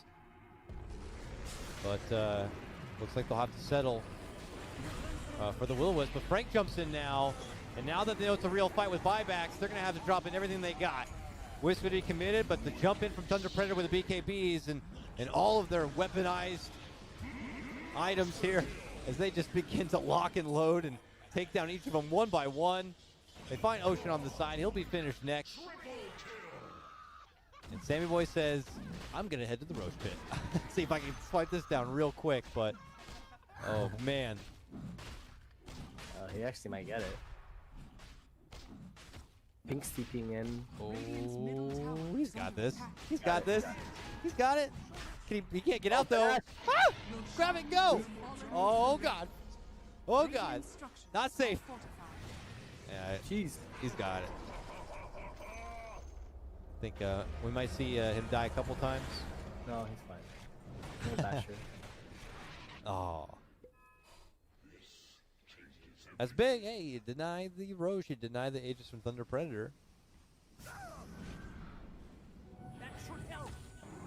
Will-O-Wisp is on cooldown for another minute. I don't know if that's enough to persuade Thunder Predator to kind of push things forward a bit faster, but, you know, hey, Zoomers, it's a smoke where they lose 4 and get a Roche. Aegis denied. The seeds of fortune. They'll take any little bit of hope that they can, even if it feels like just a fabric strand of an opportunity. That Rapier, oof, that can be the game changer, but he still does need that basher. Yeah, Rapier feels quite far ahead, but I understand that may be what it comes down to. Shooting for the Radiant stars. are scanning. Oh, this Ember is so fat. Frank. Ursa is actually the highest net worth in the game, despite like what's 7 to 43. Yeah. Sammy is 7 to 43? Holy crap! I didn't realize how many kills Thunder Predator had. I guess it really has been that much of a slaughter, but my goodness. It's probably because I'm missing a lot of the kills with my camera, to be honest, but Ocean bottom lane, we'll catch that one. He goes down. That might be enough for Thunder Predator to invite themselves at least into the base. We see Zoomers in the top lane trying to cut the wave as much as possible, but looks like they may be down another Rex. Top barracks are under attack. Yeah. Having the Coddle Will-O-Wisp would be nice for the final hurrah. So they'll wait for that. Here it is, the buyback. That's it. Will-O-Wisp, but MSD has a BKB, so he just finishes that kill on the Gunner. They run on back. They've already cleared out the tier 3. They're already making way for the racks now. Middle barracks are under attack. Nothing really slated to stop him. Leo style slides him from afar. Matt moves in, hits him with the Terrorize to send him packing back to the fountain. Has fallen. And now only 1 Rax remains before the Megas are unleashed. But I think we know, we've known for a while now Has fallen. where this is going. Buy back Leo style. You know you want to. Unfortunately, Monkeys, who does get a little blink in epi play, will fall a bit short as he sad trombones himself, potentially out of the game. He does have a buyback, but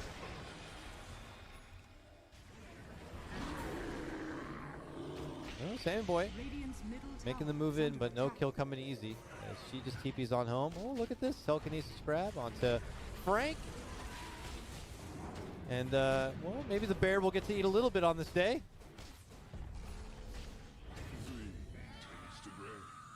And they get that. All right. Well, I guess for now, Zoomers will hold their Ancient, but that's all that's left inside their base. Tier 4s and an Ancient.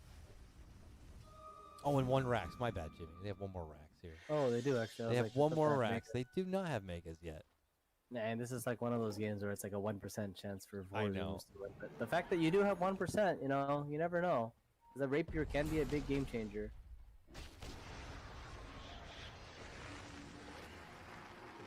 You're desperate for kills. Now 3 people are dead right now. Yeah. Got him. They should have. Oh, I guess he didn't. I thought he had more astral steps.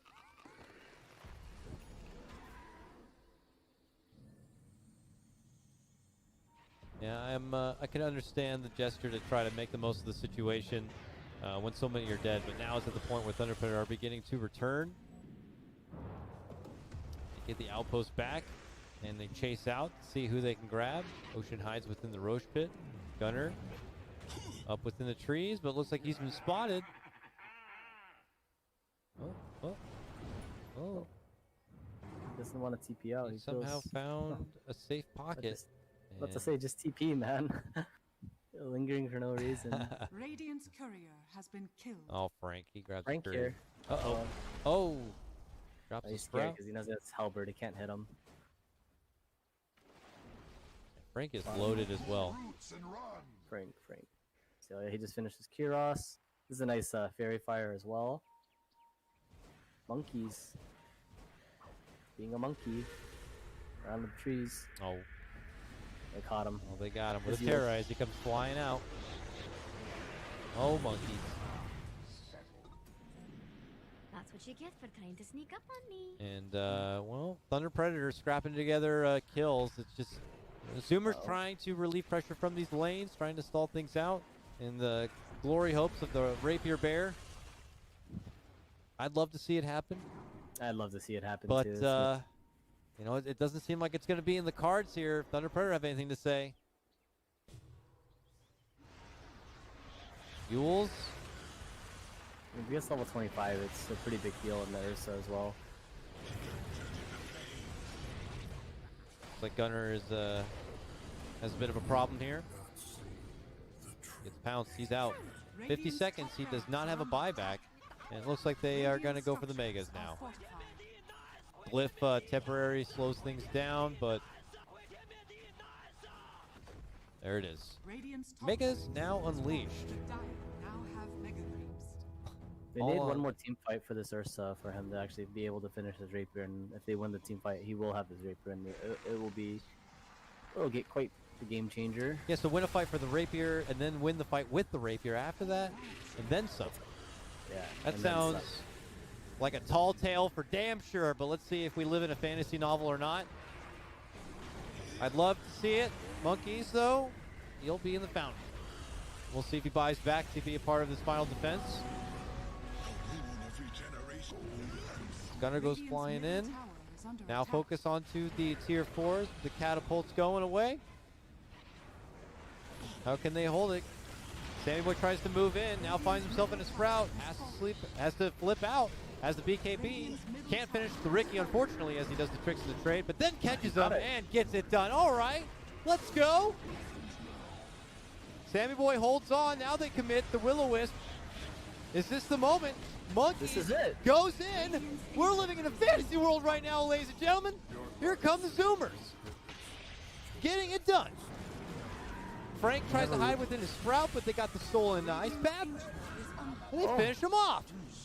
This is actually what? We're back, baby. We're back, baby! He's so close, he's going to get that rapier. Oh my gosh. He actually has a nice item too, which is the Paladin Sword, because he doesn't have any lifesteal in his inventory. They had a repair kit, by the way.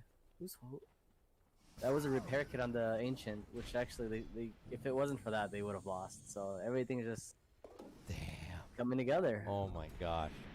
Ninja gear here for Sand King now as well. Oh my goodness. Roshan is spawning in a minute, unfortunate, but Rapier will be finishing 100, 200 gold. 12K is not a huge advantage from what it should be in a Megas kind of a game. So I agree.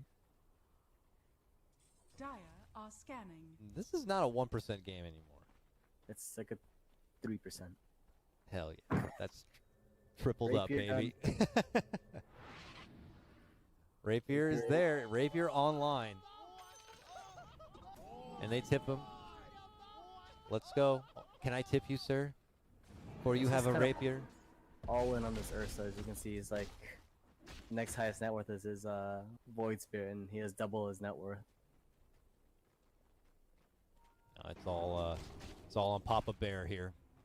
I mean, he is really over. Like he has 9 hits, right, with overpower on top of like Keeper of the Light. He can actually do up to 27 hits of overpower. If they do it correctly. Pretty insane, actually. It's so much damage. I think with just 2 overpowers, anyone should die already. Yeah. Maybe with just 1. Honestly, I think they can just die with 1 overpower with the Rapier. Oh, we got the Leveler. Doesn't want it. And Magic Lamp. Look at this Furion. Oh, he's alone too. He got scared. Rapier, you know, it makes you kind of play a little more on edge. You're not going to be as much of a killer. But yeah, he shreds right now. Definitely something to be feared. But looks like the Aegis is going to be in the hands of Thunder Predator this time. Aghanims 2 for Ricky. For Willow, actually. Oh my goodness. Okay, I'm actually getting hyped. Here we go. I think. Oh, I was gonna say the misclick smoke, but no, it's a Ninja Gear on the Sand King here. Kind of getting hyped too. They do have 1 more repair kit as well. No more buyback on anyone. No, it's Coddle and Sand King. You know, Coddle's here to defend the base. It's part of his bread and butter here, blasting everything down. They're just waiting.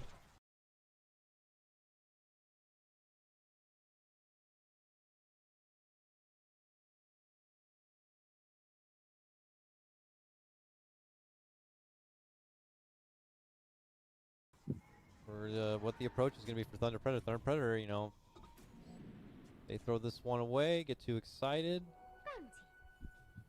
Could be in a buyback situation themselves. This almost finished on Ursa as well, but I think he kind of wants to save buyback as well. Like if he dies and he's able to buy back and his teammate can pick up the Rapier, it's gonna be really good.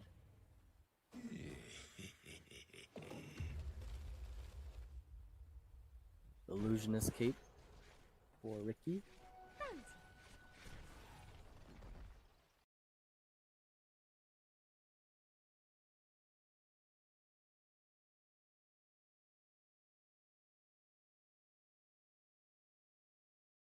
They feel pressured for some reason now. Hey, they should. Rightfully so. And the best thing for Zoomers can do, it's like no matter what, they'll get farmed because 3 waves will be constantly pushing into them.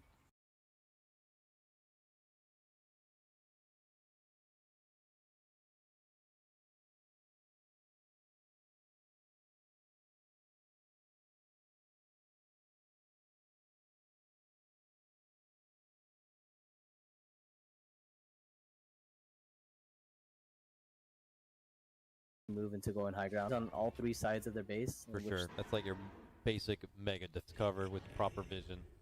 Certainly when you have a Ricky on the other team too. Standing there and seeing the creep aggro will revealed. Okay, hard commitment, but look at Sammy Boy and how hard he hits. Muscles the Aegis. They did use the fight. And they just get repair kit.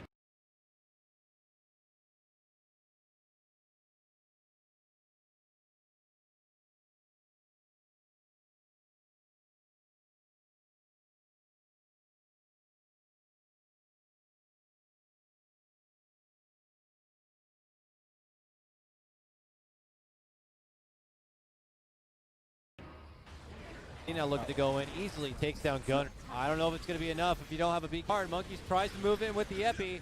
He's in the ice path, you know, without having a Lumers. And I love the belongs to Thunder Predator. They came and showed that they are much more experienced and polished team.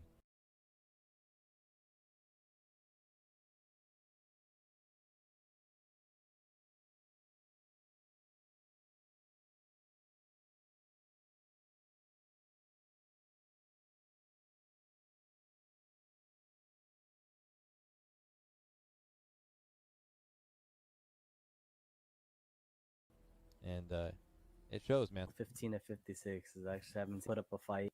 Yeah. I just much better. For a while, I think they just stay in both of the series. They went with the comfort pick, putting it in like just about every game that it was available for them. I think for the picks and bans, and they gave them with their comfort picks, but at the same time, but all in all, I just think Thunder Predator was just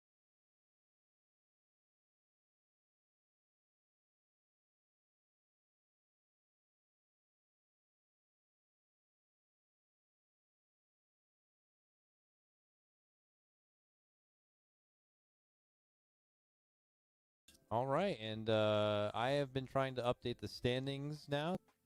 Should be correct from what a +1 being DQ'd and how the points were being all divvied out. Coast themselves into a more secure position in holding that upper bracket spot. They're currently 12 and 6. You do have Quincy Crew ahead of them, who do have more matches to play. And then just below that is, of course, 4 Zoomers, but a little bit of space between them and Beast Coast, who are at 7. So Zoomers not under really any threat to be, of course, eliminated from the tournament, but they would. But things developed good today, and I know you're mentioning it should be them fighting for their way for that upper bracket spot in this event. I mean, is like what kind of roadblocks are ahead of them? I feel like it's really like kind of EG or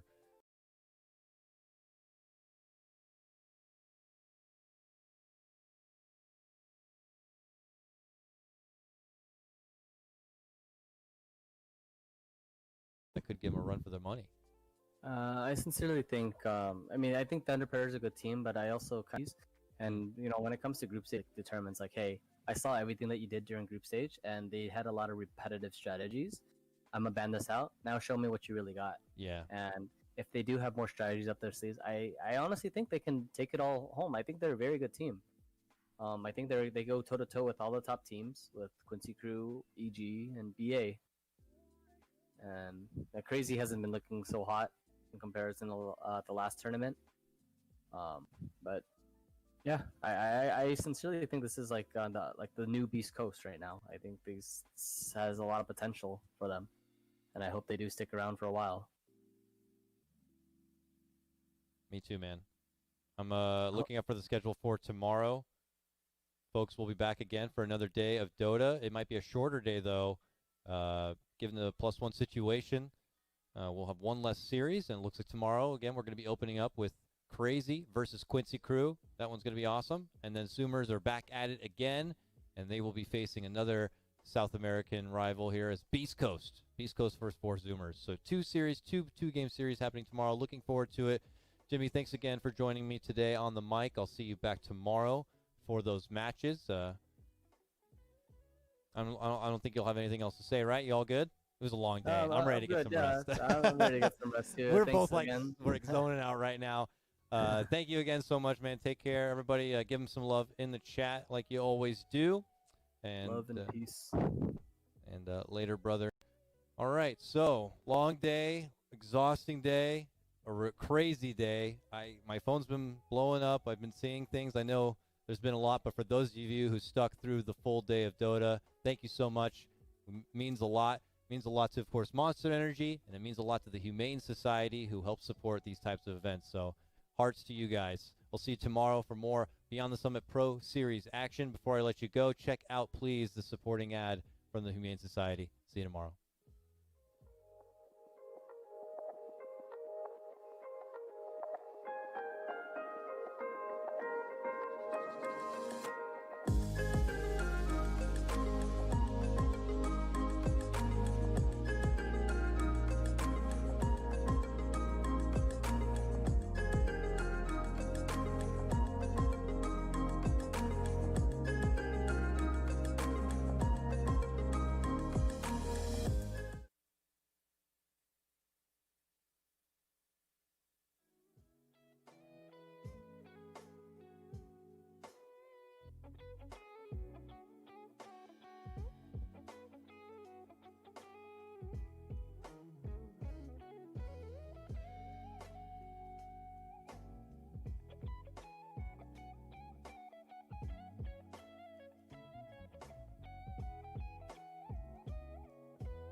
To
see what's coming next for them. And Hiko was always kind of like the kid track, where well, he's a really young guy for one, so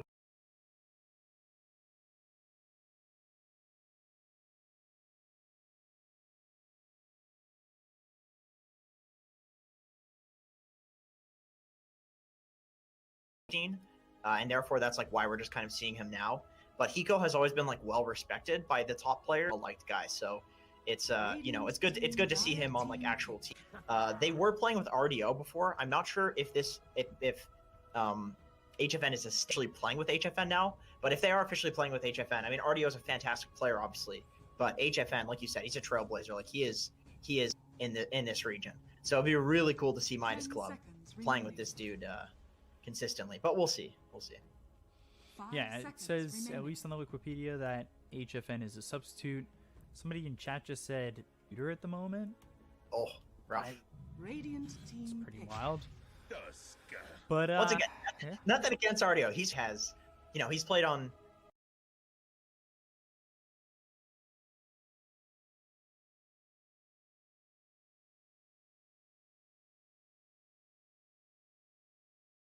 Tier 1 teams. Remember, there's a South America. Weehaw was there for a while, and HFN was always like carrying the Euros and the Americans down there. He's very, very good. Very good player. Anyway, we got a draft. Yeah, we've got a lot of Enchantress today. Yeah, nice hero. Tusk coming in a lot. Yeah, a lot of Tusk. Like it seems, and I'm just kind of like, I don't know if it's just me. It sounds like it's not just me. I'm thankful that it sounds like it's not balance patch to come out. It would suck to happen after day one of this tournament for some teams, but I would love for some changes. I feel like we've been here in the Twilight Zone for what seems to be like forever. Yeah, I mean, you've obviously a lot of people at Valve. The manpower is being spent on the Battle Pass right now, so the question is, you know, how much time have they allocated to spend working on a content or on an actual like gameplay patch? And you know, hopefully it's just delayed. It's not like stalled until the Battle Pass updates are over. Hopefully it's just delayed. Maybe we'll see. I would love to see it halfway through this tournament. I would love to cast day 1 and then day 2 is a totally different patch. That is always the most fun that I have casting. Because like the meta is just not even settled yet. It's like taking a snow globe, shaking it up. Nothing's gonna settle. We'll see what sticks. Yeah, I love how Dota has this, man. It's like Christmas. Every patch is like Christmas, opening presents. And sometimes you get socks, sometimes you get Cole, but then other times you get some sick Power Ranger toy, and it's like, yes, Pudge is buffed, finally. That hasn't happened in years. 5 but seconds I remaining. get excited for it nonetheless. I feel like with Darkseer still a hero in Dota, I don't know if any other hero can complain about not getting a buff. I feel like that hero is just minus something at all times. I'm gonna go ahead and just say it. Like, I feel like Pudge is getting up there with him at this point. It's been like 10 patches in a row. Pudge has just made it worse. Well, at least he Anyway. gets another immortal. Keeps Pudge players satisfied with his 800th immortal. Yeah, oh, he needs it. He needs it, definitely. So, Reasonable. Ursa again here, this time for Thunder Predator with the Tuskbane and Beastmaster. Pangolier, Bristleback, Enchantress, Void Spirit. So 10 Pango seconds remaining. could be 4, Bristleback. I mean, it could be safe lane Bristle, 5 seconds mid remaining. Could be Void mid Spirit, Bristle. off lane Pango. Like, I feel like this Midas Club lineup has a lot of options to it right now. Definitely. The only thing that's really set in stone, and it's funny that I'm saying this because she was an offlaner for a long time, is the fact that it's most likely Enchantress 5. Like, Yeah. people rarely run this in a core position now, but you could. You definitely could. The interesting thing about this draft so far, for Midas Club at least, is they picked Pangolier into 3 BKB piercing stuns, 3 magic immunity piercing stuns, 10 Beastmaster seconds Roar, remaining. Fiend's Grip, and Walrus Punch. So 5 it's seconds. a Radiant hard team Pango pick. game. Radiant team And pick. yet they still picked it. This is how much they value the hero. Oh my goodness. And against Puck now too with the coil. This is the #1 Pango counter, I would say. Maybe Lukey's in chat somewhere and he thinks I'm an idiot for saying that, but you can't do anything you can't use your ulti, you can't use your Q to get away, and same goes for Void Spirit. Puck hard counters Void Spirit for the same 10 reason. seconds remaining. Completely screws mobility. And there's the Luna, You may which now select I know your was heroes. heavily picked in Blast. This is our first time seeing it here. Still only day 1 though. I think Luna it's not even low key broken. It's high key broken. I feel like most people know that it's broken, but for some reason it just hasn't quite trended to be like first, second pick yet, unless you're Team Secret. But you know, they're first picking Kunkka and running it off lane and things like that. So it's really hard to pinpoint their drop. But Luna's the Aghanim Scepter is so damn good. It does so much damage. The Dom build, it lets you farm, it lets you be tanky, it lets you fight. It's a really nice bridge to get to your next items, and Luna late game is just better than ever. She's so strong right now.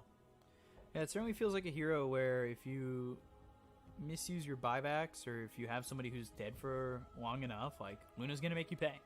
You're gonna you're gonna lose towers. You're gonna lose objectives. Your fights almost feel so much more important. And I don't know if I'm like phrasing this the right way or saying it the right way, but like you lose a fight as Thunder Predator and Luna's got a little bit of farm to push you in. Like, you're losing towers, you're losing objectives, you're losing the feeling of the map. You're gonna get choked out. Like, you need to play a little bit more coordinated, a little more calculated is the word I was looking for. There's a lot of pressure, I would say, on Beastmaster to prevent that. If he leaves an area and gives up that control of an area, it's going to be hard, especially if Midas Club can take some towers. It's going to be hard for them to get back that control, you know, because like Beastmaster, he's somewhere, he's got Hawks down, he's got Boars, he's pushing the lane in. But if you TP somewhere and you get choked into your base, all of a sudden, everybody died except for Bane. That was well coordinated. Good job, fellas. Anyway, yeah, that's just a typical Beastmaster thing, but especially true for the reasons that you're saying. Basically, these other Thunder Predator heroes, Ursa and Puck, they're kind of snowbally heroes, you know? They don't really take control of the game. They don't push towers. They don't do anything like that. So you can definitely lose very quickly and get choked out by this Midas Club draft. But Beastmaster's a broken hero, so, you know. And it's a mid Beastmaster. That's Wow. the niche special. The new strat. Oh, I Crown also saw first. Andy do this. Yeah, cool. I mean, he's against a Bristle, so not the easiest hero to lane up against as Beast. In fact, I would say it's a pretty big counter. Very easy to kill that boar with Bristle, and you just do not care about getting harassed by it because you just quill it down. 30 seconds to battle. Leo style, mid Beastmaster. I never pinned Leo style as a Beastmaster player. You know, it's always these mid slash off lane style players. Like Envy makes a lot of sense to play mid Beastmaster, because let's be real, if he's playing mid Ember or Void Spirit or something like that, he plays like an off laner. He's just making space, feeding, going crazy. But Leo style, it to me is more of a flashy mid laner as opposed to like a space making mid laner. You know, it's like he kind of takes space, he kills people. It's just different. It's like, rather than wasting time, he like controls the tempo by killing people. And I suppose Beastmaster can do that as well. It's just weird to say that because he's traditionally an offlaner, which is usually a space maker. First blood. Clearly was looking at Beastmaster while you were talking about him. I did not know Void Spirit was going to die here, of all places. The battle begins. All right. Yeah, that was a rough life running into a Tusk there, Tusk Bane. Eyes on the prize, I guess. They're doing HFN offlane with Hiko Pangolier support into the Ursa and Enchantress. That seems a little crazy. I feel like Luna could feed that one, potentially. Huh, they're swapping lanes. Musical lanes coming in. Thunder Predator really doesn't want to have their... They really want to get the Ursa versus Void Spirit matchup, which, I mean, it makes sense. Ursa will crush a Void Spirit. Whereas with Luna, it's... You can kill her, but it's, you know, she's a ranged hero, so it's a little bit less easy.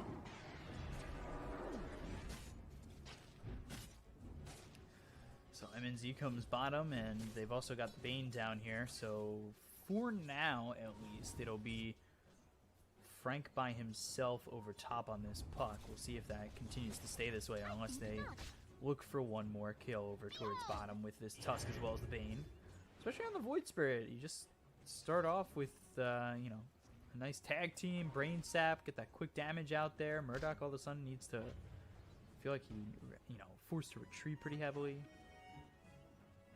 Both of these offlaners are just having such a rough time. Frank's getting zoned by the Enchantress creep, and Murdoch is getting zoned by the two Thunder Predator supports. Ah, the life of an offlaner. Yeah, it certainly can feel like just a no lane at times. Like you're just here to, just so you don't get fined. And also, Thunder Predator was able to block this easy camp with a ward. So it's not like Murdoch can just pull the easy camp and win the lane like a traditional position 5 support would down here. He's got no camp to work with, so he just is destined to sit here doing nothing. And then Enchantress is taking the easy camp top. So both of these offlaners, it's just such a struggle in this game right now for both of them.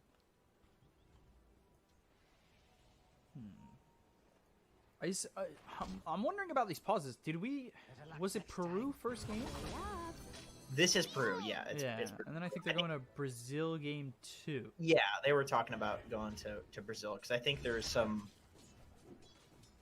routing issues. Like Brazil to Peru, like still is not great routing, as well as like Peru to Brazil. I think this will definitely favor Thunder Predator, ping wise. Tusk actually makes the rotation. He doesn't have Swashbuckle, so he's in a lot of trouble. He might just be dead here. And Frank, after sitting idly by for so long in this lane, was able to get a kill. And they've got the shards. So Matthew coming in, and all of a sudden, 2 kills. Both for Frank. Frank waits patiently like a kid in timeout, and all of a sudden, he's allowed out and allowed to get some kills. You are dealing with kids that are very good kids if they sit still in timeout. But you know, like a bad kid in timeout, Frank, he just doesn't take it. He just comes out and can't time me out. The enemy team's trying to time him out. Anyway, yeah, that rotation from Matthew, very nice there, saving the shards. HFM was a little bit greedy. He kind of thought like, okay, this is just going to be a kill on my support, and I can go back to farming. But Matthew actually wanted more.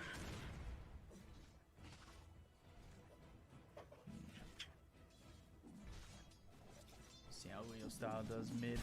He's 22-6 so far, but yeah, some of those are the camp to the side at the moment. Got Murdoch and Duster taking a lot of damage here bottom. And MJZ just certainly making this feel like quite a pressured lane, opening it up a lot for MNZ. Yeah, it's just free for him. I mean, this is any time you have a Bane in your lane. This hero is so phenomenal at trading. His base stats are just so ridiculous. I'm shocked that they haven't been nerfed. This has always been his go-to thing, and people just start straight boots on Bane now too. You just have enough regen with the Brain Sap. Maybe you can see how low he is with Beastmaster off to the side, just continuing to farm out this camp. Meanwhile, MJZ with MNZ taking some damage, but the Earth Shock forward, Duster will drop, and it's another kill here for Thunder Predator, up 4-0 already. Am I crazy? But I feel like the Enchantress just seems to feed in most games. Maybe this is confirmation bias, but I was also looking at Dota 2 Pro Tracker, and Enchantress's win rate is 40% in pro level pubs. Like, I'm kind of getting the feeling that the hero is bound to fall off soon. People are respecting it more and countering it. Pico has that swashbuckle again, but they've got the silence. Radiant's middle tower is Oh no, and that was Frank getting that level 4 while they made the attack.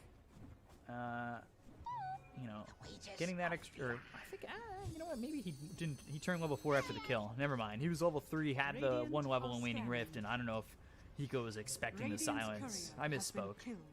It's also just a really easy kill with the Tusk. Like, the Puck Tusk lane is so nice just because the Puck has such good right clicks already and good range and good ability to like jump on people. So you just run in with like the shards and with the icy hands, and all of a sudden Puck hits like 15 right clicks off. You know, it's like Tusk's dream to be playing with the Puck. As well as the silence, of course. You can like shards and silence. Primal Roar over mid. And Bristle taking a lot of damage with the help of Matthew. Matthew has just been involved in just about everything. Got 3 kills over towards top, gets 1 mid here, and got the kill on Void Spirit to cause that first blood. It has been quite the adventure so far for Matthew, and Thunder Predator at 6,000, or 1,000 net worth lead with a 6-0 lead. I mean, they're doing so well, and Matthew wants to come top and do even more. Or Sentries too, gets the ward. Very nice. Yeah, he's doing work. I really feel like Matthew is probably the second best position 4 in South America, next to Schofield. Like, this guy is just always consistently impressive. No matter what team he's on, Matthew is always the star player. Like, this guy is, I mean, most pro players respect Matthew a lot. Sometimes he has his off games, but when he has his on games, like, he just looks like a god. That was kind of you. Impulse, but Brain Sap coming in with one last right click from MNZ. Murdoch was the one who put the pressure on there, and maybe he regrets that, giving up his life. And meanwhile, the tier 1 mid from Leo style with the double damage is quickly dispatched. So Thunder Predator, 7 minutes into the game, I think so far it's been 7 minutes of perfect Dota. Yeah, they've been relentless with their pressure. Even in lanes that I think should be losing. I really feel like this Bristleback should beat Beastmaster in a lane. It's a counter, but Leo starts playing really well as I think the Bristle going for a Soul Ring, you're constantly at low HP, so that lets Beast punish you with the Roar. I'm not a huge fan of the Soul Ring on Bristle. Every time I see it, it looks bad. And the bottle feels so much better. Because you don't have to cost so much HP, you know? This is well done by Leo Style to come over towards bottom, help get this tier 1 tower again. I think both these lineups, I know I said it about the Luna lineup, but even this lineup from Thunder Predator can make you pay with every misstep you make. And that's going to cause you now to lose your mid tier 1, your bottom tier 1 is gone, and this, for a Luna that isn't exactly doing amazing, will get choked out of this jungle area. Yeah, Luna needs hard to control that. More time. Like, this hero does do what Beastmaster does, but like later on into the game.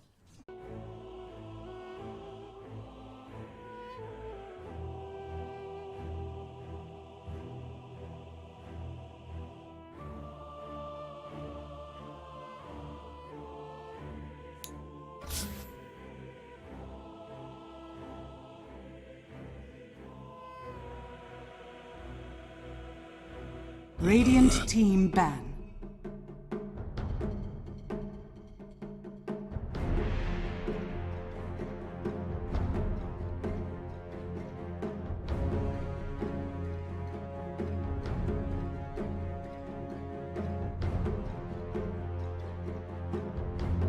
Radiant team pick.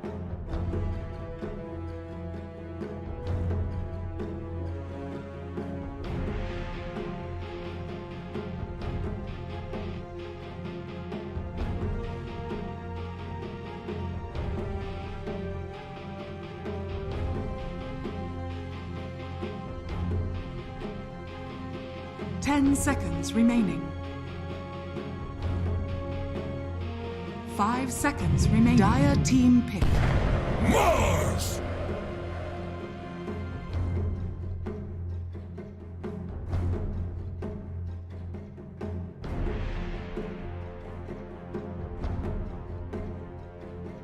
Radiant team pick.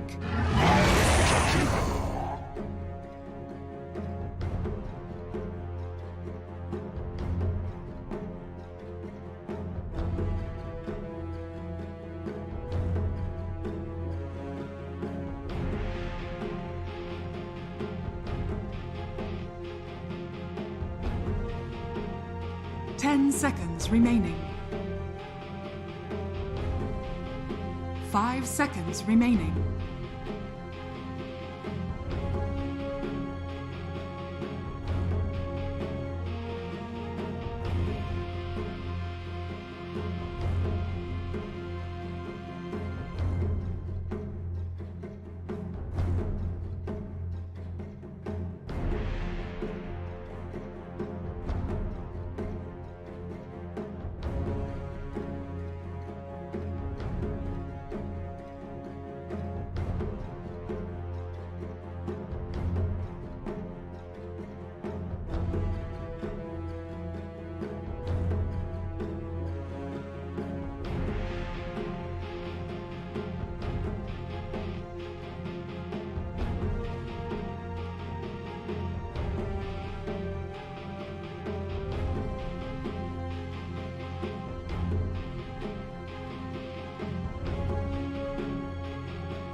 Dire team pick.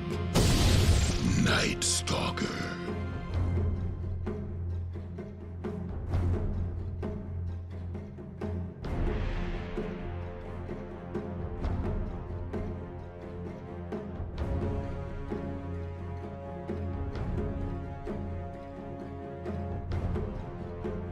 Radiant team ban. Timber saw!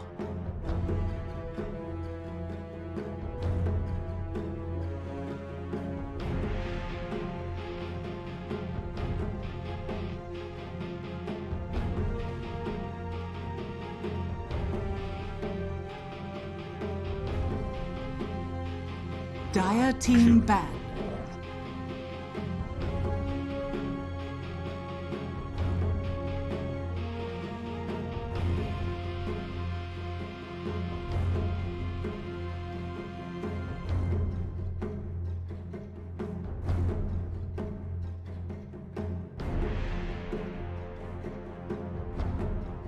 Ten seconds remaining. 5 seconds remaining. Dire team pick. Radiant team pick. Slog.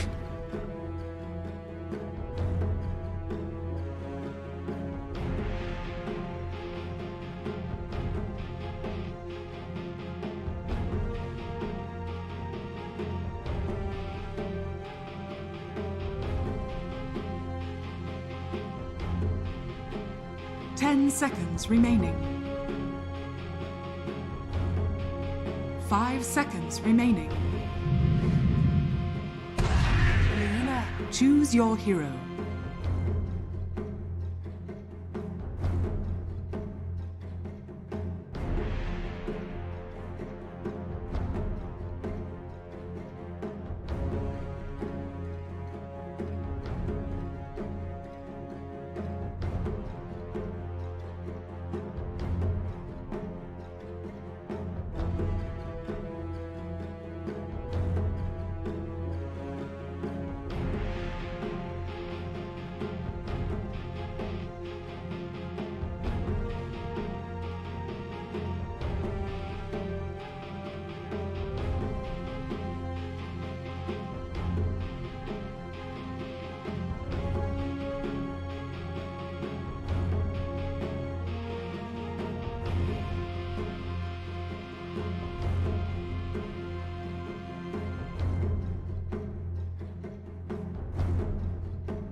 Peace.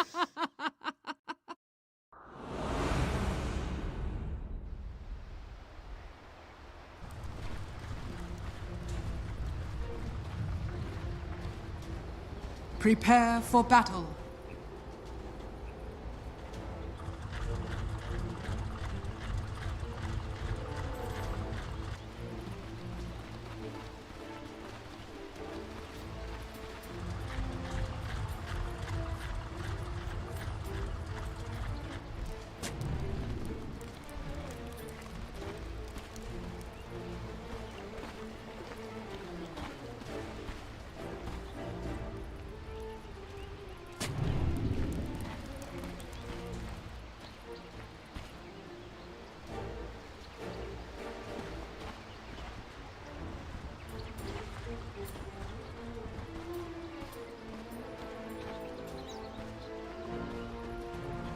"30 seconds to battle.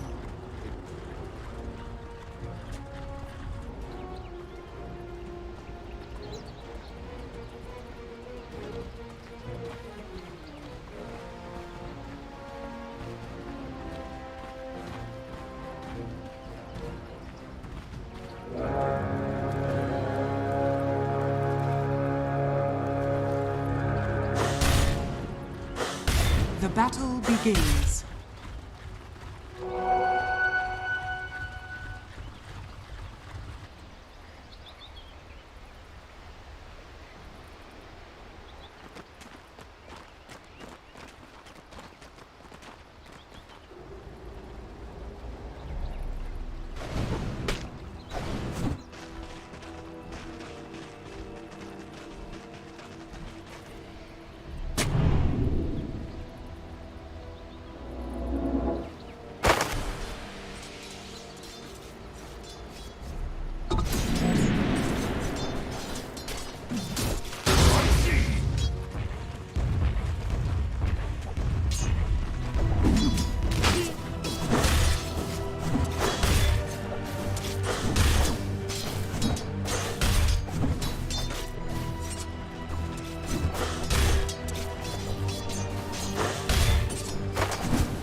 Absolutely not.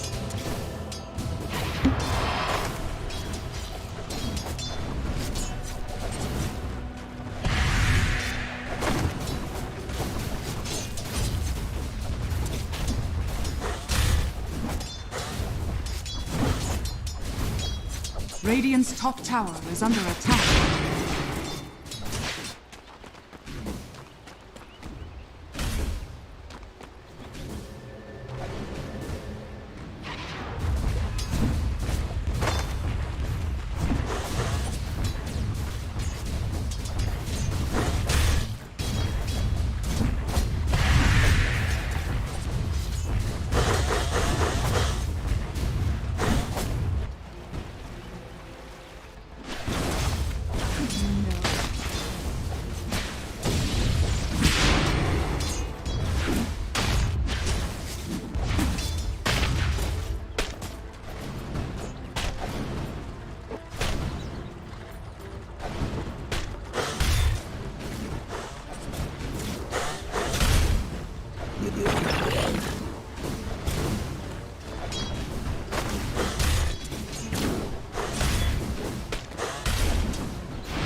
Radiant structures are fortified.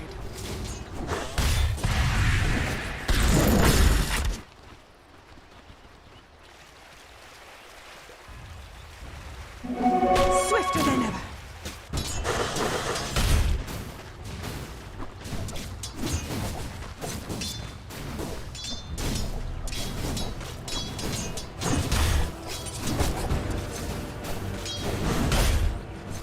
Denied.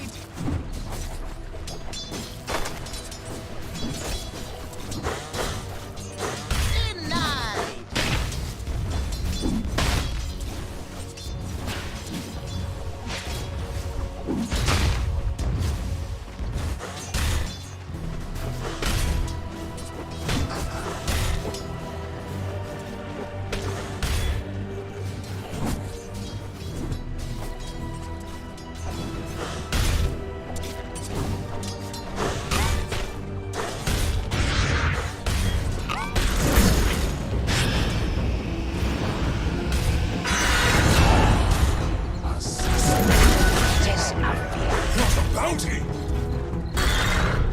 The prize is mine.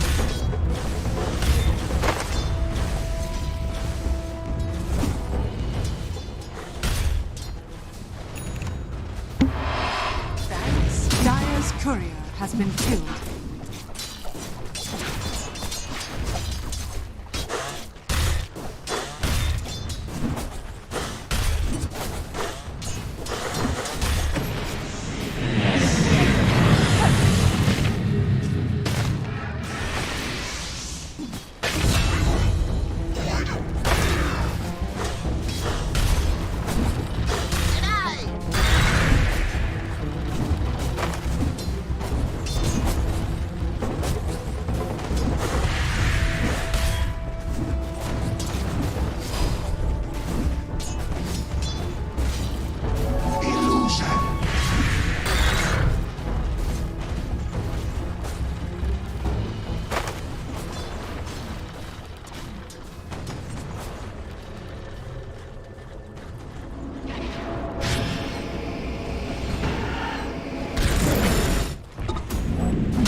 Radiant's bottom tower is under attack.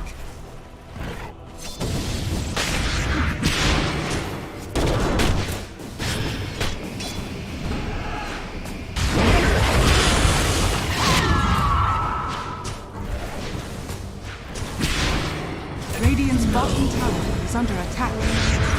Dire structures are fortified. Your hopes. Radiant's bottom tower is under attack. Swifter than ever. Radiant's middle tower is under attack.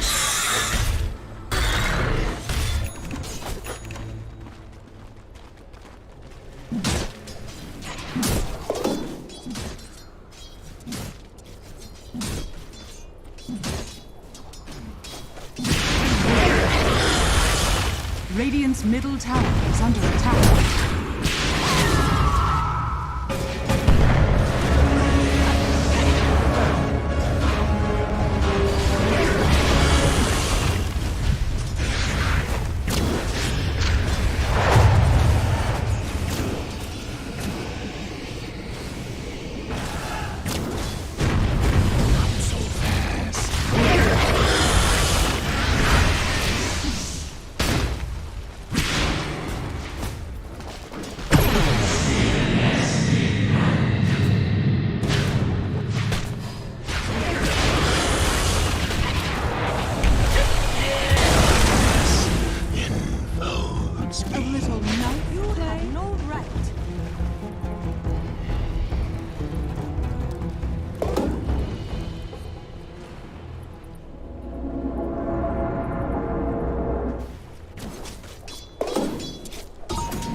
mine.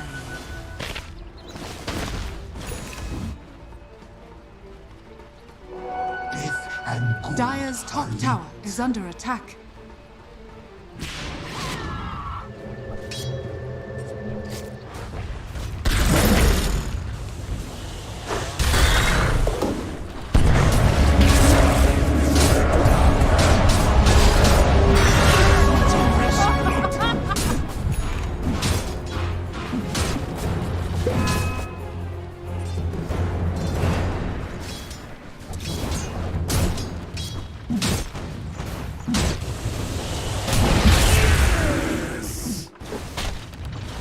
Dire's top tower is under attack.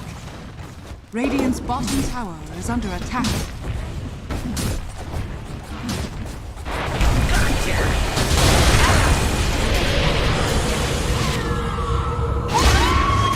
Radiant's middle tower is under attack.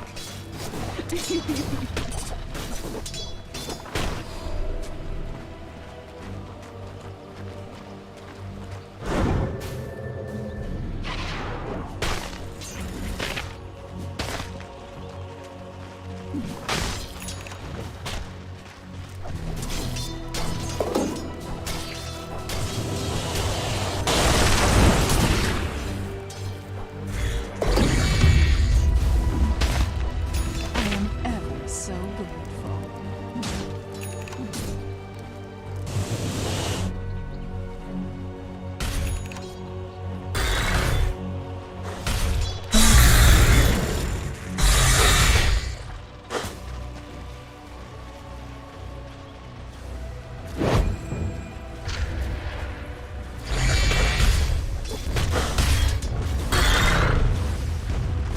Radiant's bottom tower is under attack.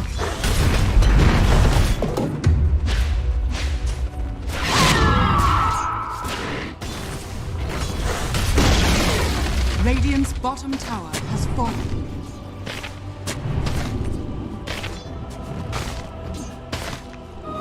Fit for a queen.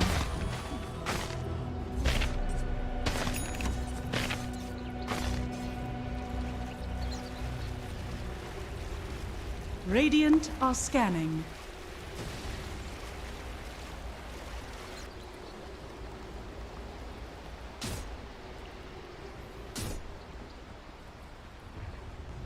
Dire's top tower is under attack. Dire's structures are fortified. Radiant's bottom tower is under attack.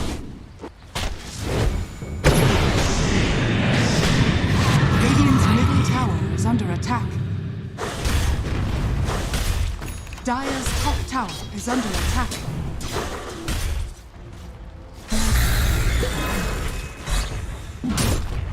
Radiant's middle tower is under attack. Radiant structures are fortified.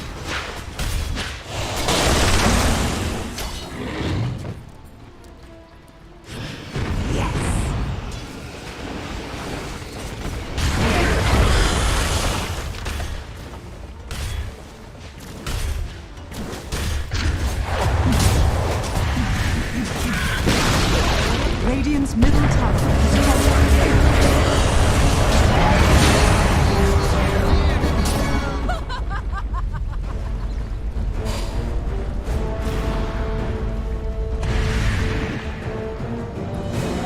Time to run them down!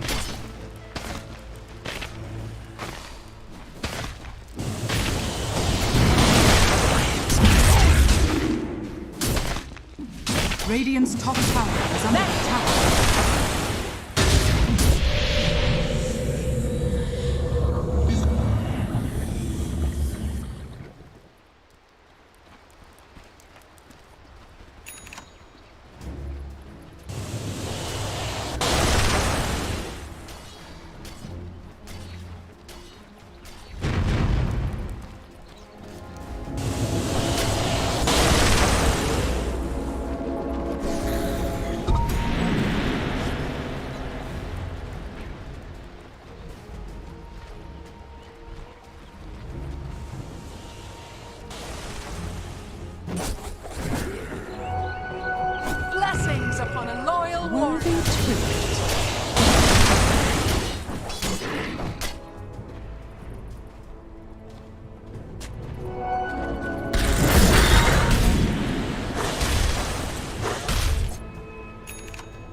Radiant are scanning.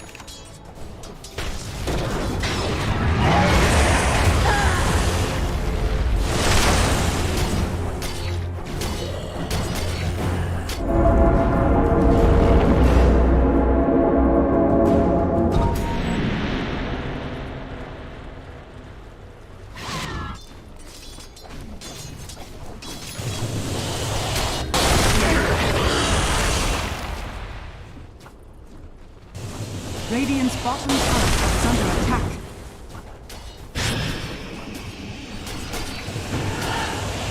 Dire's top tower is under attack. Radiant's bottom tower is under attack.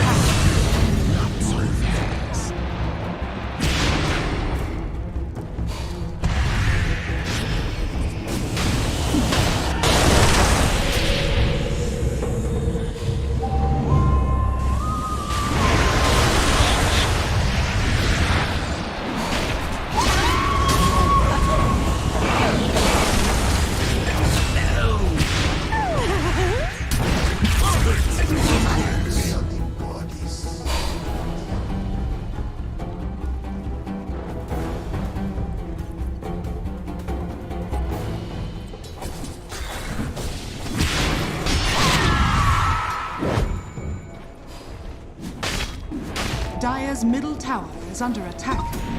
Dire's structures are fortified. Invisibility.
Dire's middle tower is under attack.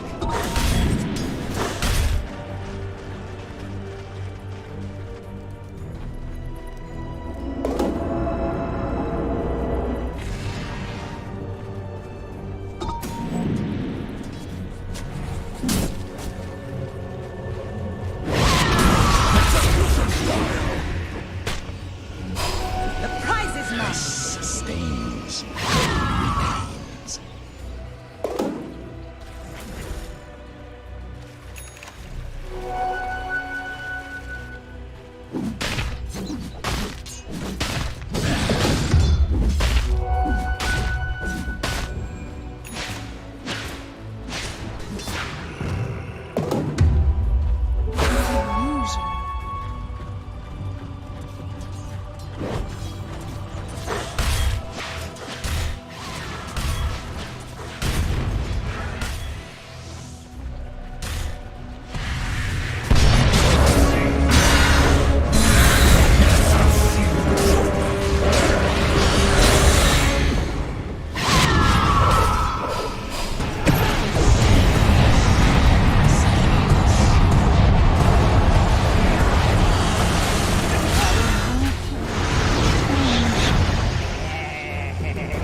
bottom tower is under attack.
Shadows, take us.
Illusion!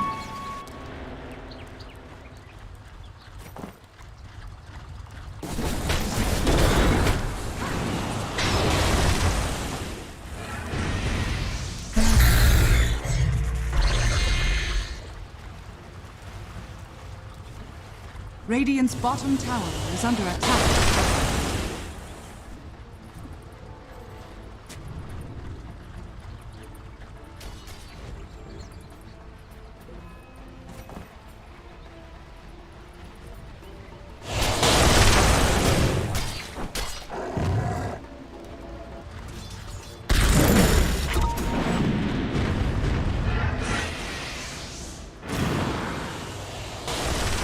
Radiant are scattering tribute. This sustains. Good remains.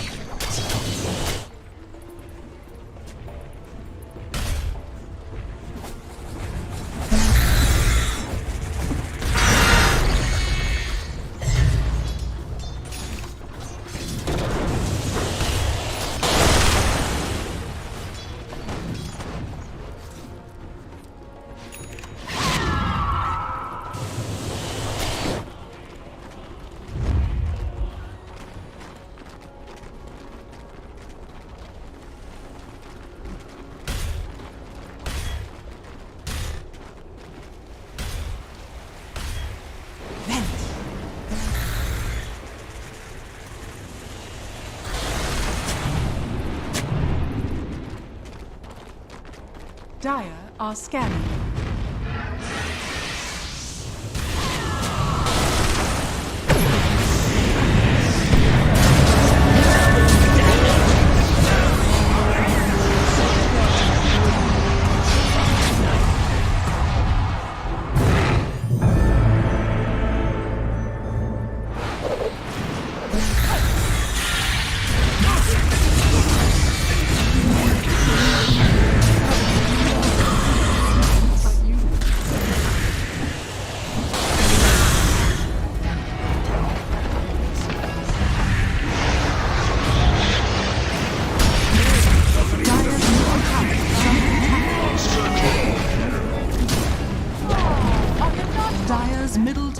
has fallen.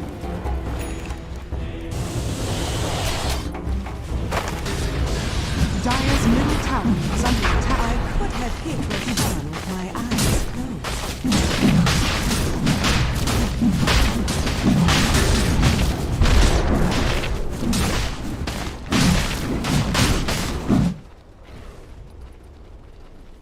Roshan has fallen to the Radiant.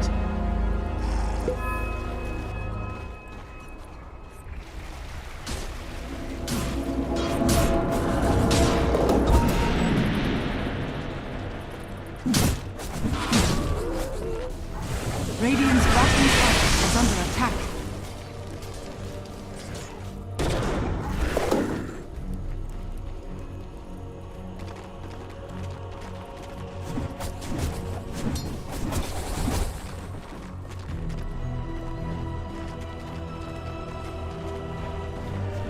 Dire's top tower is under attack.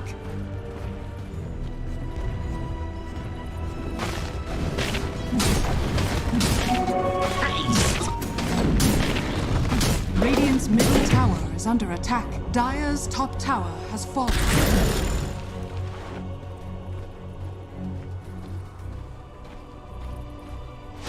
Then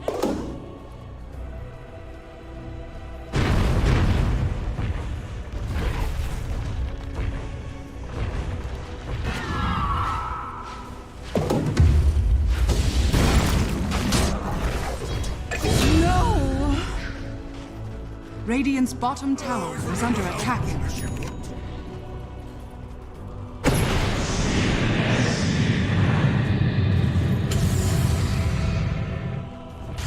Radiant structures are fortified. Dire's bottom tower is under attack.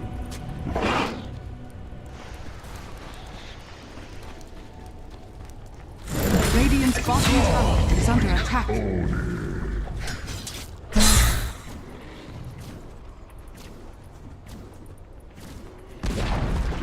Dire's middle tower has fallen.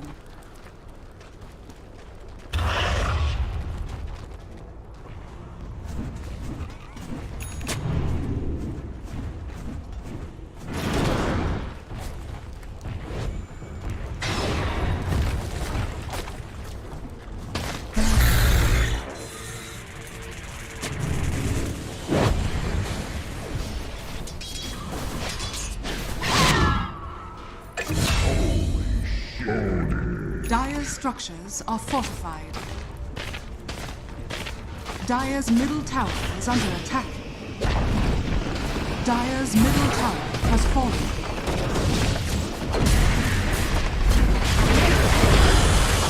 Dire's middle barracks has fallen. Dire's middle barracks has fallen.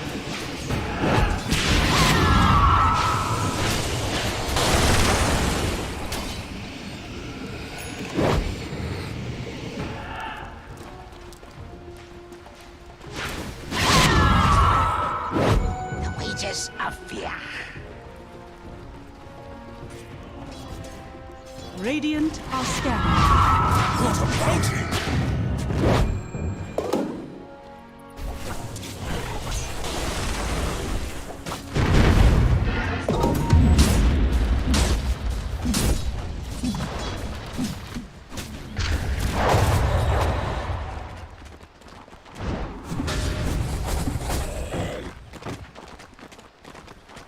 Dire's bottom tower is under attack.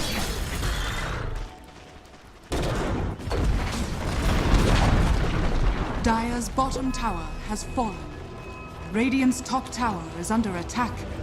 Worthy tribute. Dire's bottom tower is under attack.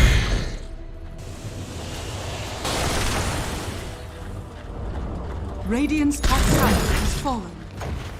Dire's bottom tower is under attack. Dire's bottom tower has fallen. Radiant's top tower is under attack.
Like this.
It's all about humanity.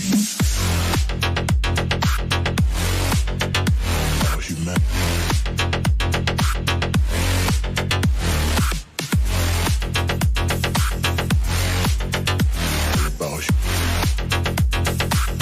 It's all about humanity. About humanity.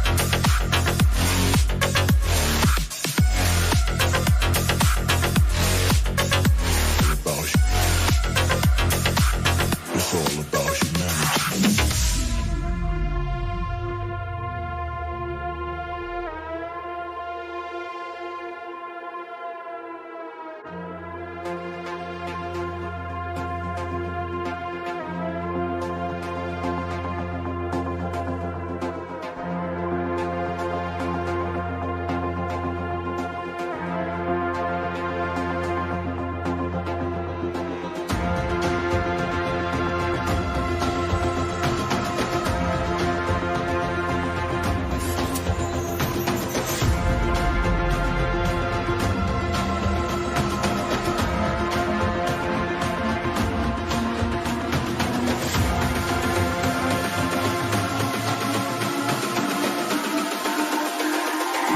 It's all about humanity. About humanity.